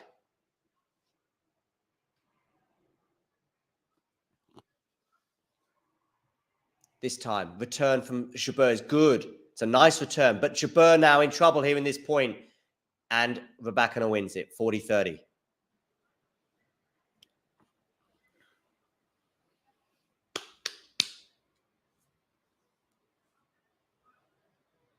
How's Eubanks getting on, by the way?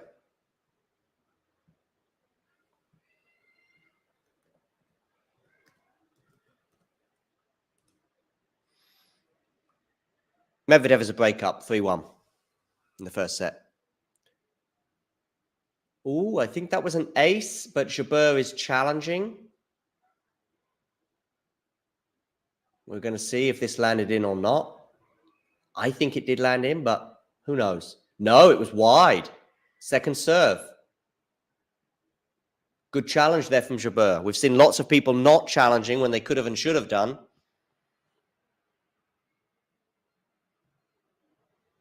So, still game point. Second serve, 40-30.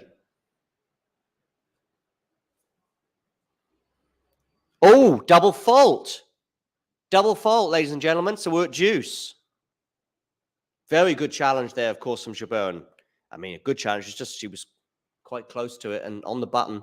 Deuce.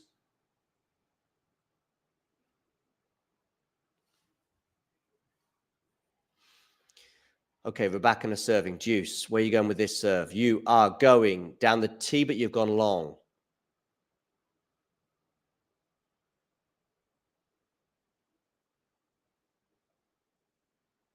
Down the tee again.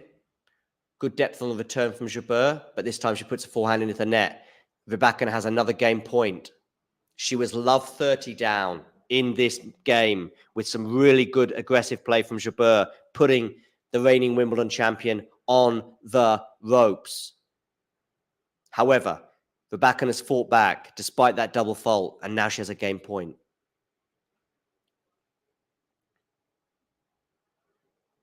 That serve was long and wide. Second serve. Last time on this side of the court, on the ad court, she double faulted. Let's see what happens this time. No double fault this time. Backhand Rybakina, backhand Jabeur. Low shot there. Forehand Rybakina. Forehand slice from Jabeur. Forehand Rybakina. Forehand from Jabeur is not good enough. It goes into the net. And Rybakina in this set is on the board. 3-1. She's a breakdown, but it could have been so much worse, bearing in mind she was at love 30. 1 hour, 41 minutes on the clock. Remember, next up on center court is Holger Rune against Carlos Alcaraz, which will also be brought to you live on this channel. Jabeur tries to go down the tee with that one.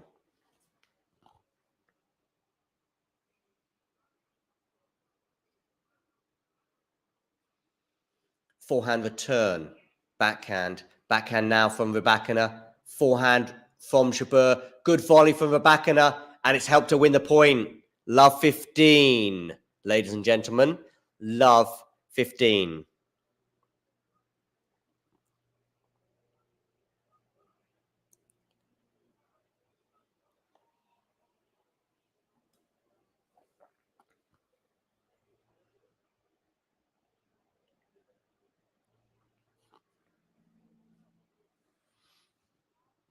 She goes long there, Jabeur.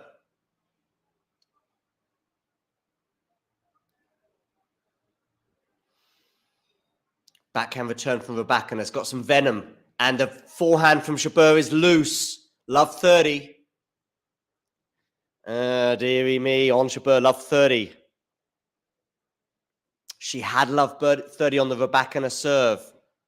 Now it's her, the Tunisian, who's love 30 down. And she doesn't get her first serve in either. It was close, but no cigar. Love 30. There's going to be a review for this serve. Oh, it landed in. I told you it was close, but no cigar. Well, it was close and with a cigar. 15-30, ladies and gentlemen. There you go. Good challenge, Ons. Good serve from Ons. Backhand from each player now. Good depth from both players. Forehand, though, from Jabeur is loose and into the net. 15-40. 15-40, ladies and gentlemen.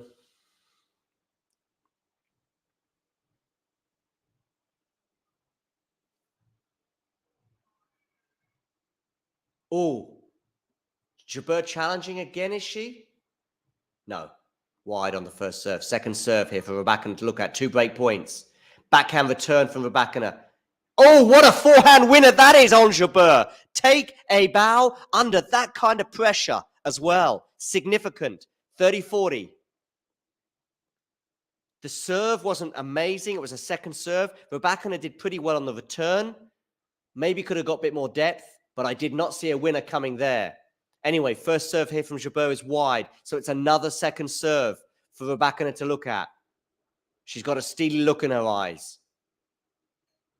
Forehand return from Rybakina. Backhand Jabeur. Forehand Rybakina. Backhand Jabeur. Is that long from Jabeur? No, it isn't. Excellent depth. Deuce.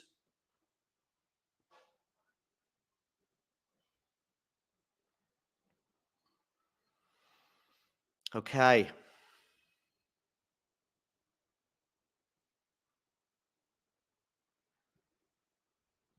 Okay, Jabeur serving. Deuce. Wide on the first serve.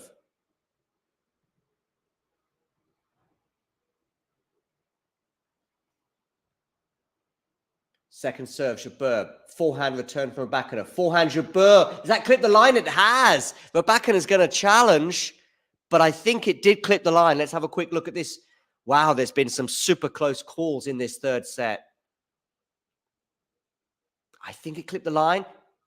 Oh, it did. But we're talking millimeters. Millimeters on this one. And it's game point on Jabeur. Wow. Jabeur now is a point away from a 4-1 lead. She was love 30 down. She was 15-40 down as well. And it's an ace from Jabeur. Chalk flew up. Again, the precision from the Tunisian. That rhymes, and I'm a poet. I didn't even know it. The precision there from Jabeur. With so many points on the line, including serves. One was millimeters, though. Millimeters from greatness, but millimeters in greatness. She has a 4-1 lead. She's within touching distance now of the Grand Slam, the Wimbledon semi-final. Let's take a short break. Thanks for tuning into this watch along. While there's a break in play, here's a reminder to hit the like button, subscribe, and click that notification bell. Your support helps to keep the channel going. While we're here, you can now become a member to enjoy perks, including badges for the live chat, but also bonus material, such as interviews with top players from both ATP and WTA tours. The membership link is pinned in the live chat. You can also follow us on Twitter, Facebook, and Instagram. So whether it be serves or volleys, forehands or backhands, serve bots or drop shots, we've got you covered, whether that be via our website, talking-tennis.com, where you can read features and interviews from our top writers. Or if you prefer us in audio form, you can subscribe to our podcast on Apple, Amazon, or Spotify, or wherever you get your podcasts from. Remember, we offer you wall-to-wall coverage via our regular watch-alongs, magazine shows such as Nick's WTA Weekly or Damien and Mario's ATP version. Plus, we deliver top content from people on the ground, actually at the tournaments, so you get even nearer to the action.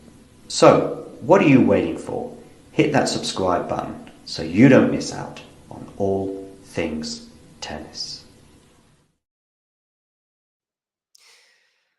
And again, Jabeur wins the first point on the Rybakina serve, just like she did in the previous Rybakina service game. She also won the second on that occasion. Is she going to do so again? It's a good return from Jabeur, but it's not enough to put her in charge of the point. What a winner from Jabeur! Love 30. She is sensing blood once again. I'm telling you now. I know. Not so much the ice lady today. She is in trouble. 1-4, love 30. Serving. Clips the net. Second serve. Again, it's vital. Attacking the first serve is nigh on impossible against Rybakina. Second serve, it is. Unusual backhand there from Jabeur. She was a bit tentative on that one. The volley from Rybakina is too good as well. She could have gone big on that return, Jabeur. She didn't. Is she going to live to regret it? She did in that point. 15-30.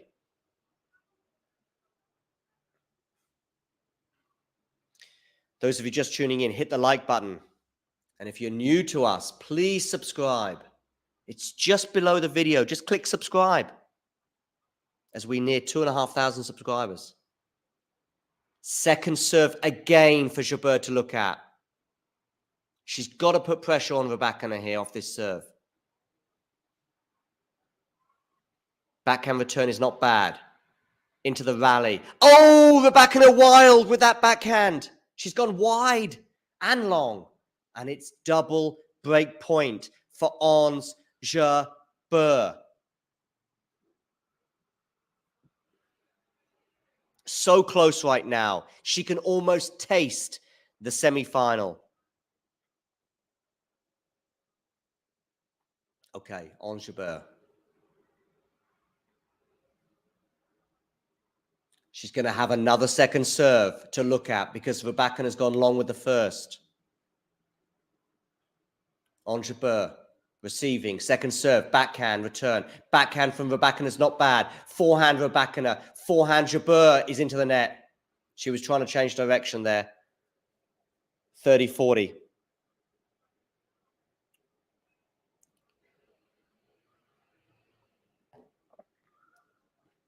Okay. 30-40.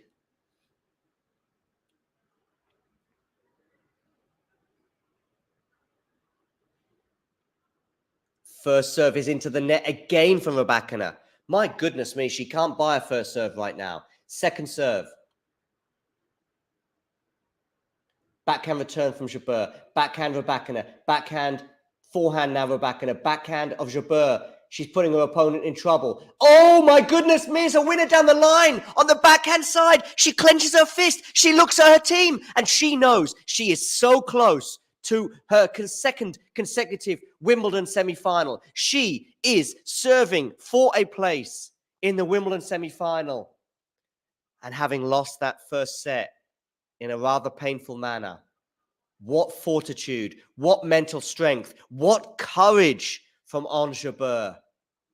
5-1 she now leads. Double break, serving for the match. Forehand into the net from Rybakina. It's 15-love. Oh my goodness, Ons Jabeur. Wow, wow, wow, as Ghosty says in the chat. OMG from Terry. Indeed. First serve into the net from Ons Jabeur. 3 points away from a semi-final against Aryna Sabalenka. And you'd imagine the winner of that will be favourite in the final. Double fault, of course. Double fault, of course. Ons Jabeur. 15 all. Relax. I don't know if that's the word that was being said to her from her team.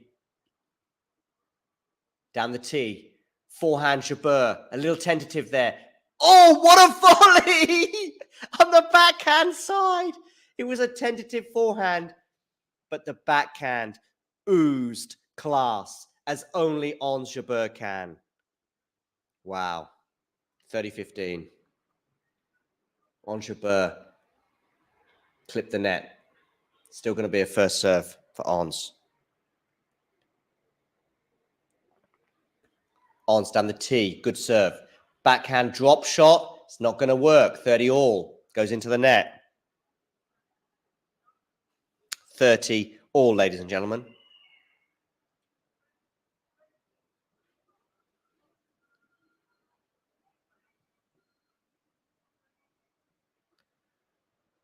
Okay. Good serve there from Ons. And she's brought up 40-30. Rybakina looking a bit forlorn right now. Match point. Ons Jabeur.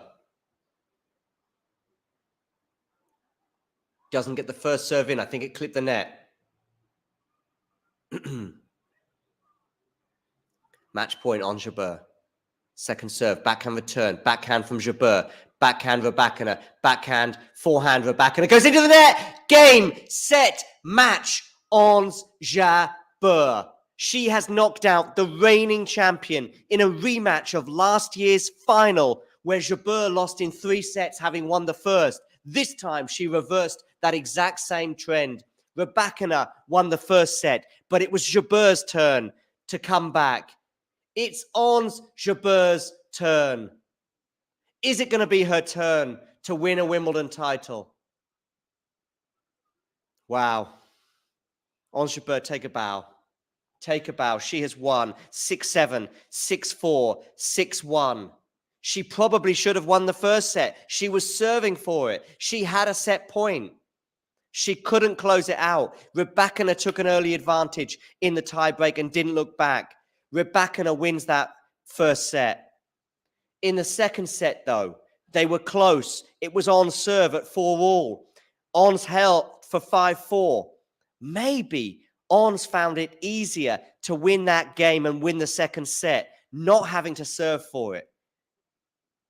5-4. She's receiving. She's clinical. She breaks the serve. And then she dominated that third set. She dominated and deservedly is through. She knocks out last year's Wimbledon winner. She gets her revenge, as Terry suggests in the live chat. Really, really happy for Ons. 1 hour, 53 minutes, 3 sets. She prevails. She's now on court, about to give her interview. Let's see if I can dip into that. Ons. After your last win, you spoke about the chance to get revenge from last year. I'm really happy with the performance. Especially playing someone. It's really difficult to return against Rybakina. I did everything. I got shouted, I got angry.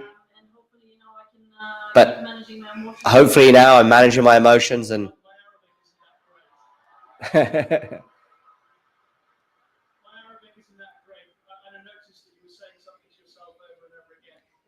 what were you saying?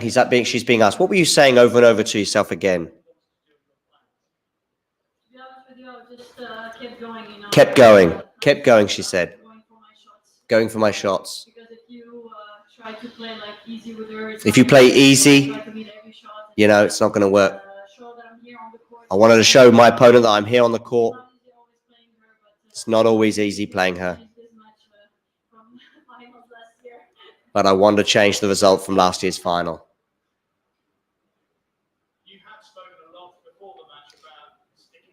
You spoke a lot about sticking to your plan before the match. First set, of course, could have gone either way, as the question is saying. She could have gone my way, she jokes. Honestly, I did doubt a little bit after that first set.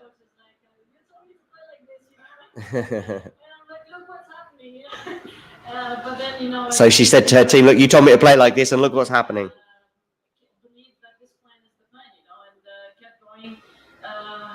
Not sure exactly what the plan was. Maybe somebody out there more eagle-eyed than me, as I was so focused on commentating on the match. It's not always easy to see certain strategies. But certainly to be a bit more aggressive anyway. Waiting for you in the semi-final will be Aryna Sabalenka. She's asked or she's told. I saw that she won very quick. On says and smiles. I was looking at the score. She's an amazing player. Hits very fast. It's going to be very challenging. She's someone that's been playing amazingly all year. It's going to be difficult. You need to keep the spirit on the court. And she gesticulates to the crowd. Listen, we're now coming to an end for this stream. I'm going to pin right now in the live chat the next stream because Damien and Vanch will be bringing you the next matchup, which, of course, on center court is going to be Holger Rune against Carlos Alcaraz. So let's get that for you up in the live chat.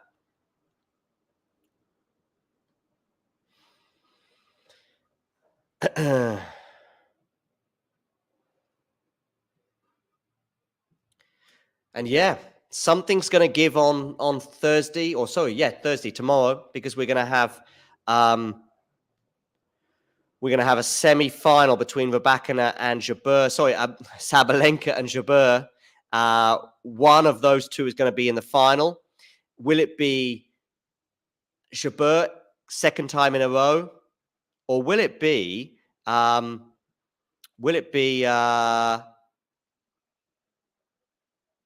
Sabalenka for the first time? And if she gets to the final, she will become world #1, usurping Iga Swiatek, who's been #1 for the best part of the last 15 months. So, yeah, there we go. All right, I've just pinned it in the live chat. Thank you, Ghosty, for joining us today. Thanks, Terry. Thanks, everybody. Jake, all of you, Jane. Wonderful that you joined me. I've just pinned in the live chat the Holger Rune Carlos Alcaraz match, which is going to be brought to you by Damien and Vanch.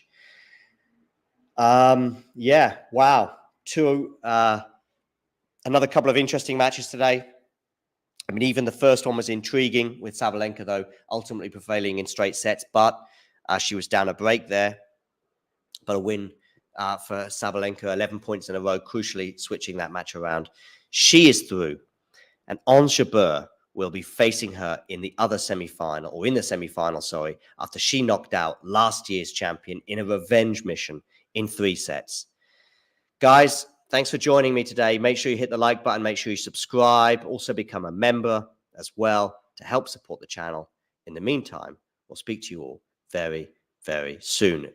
Also, click that pinned message so you can join Vanch and Damien. They'll be with you in a few minutes to bring you the men's quarterfinal between Holger Rune and Carlos Alcaraz. Cheers.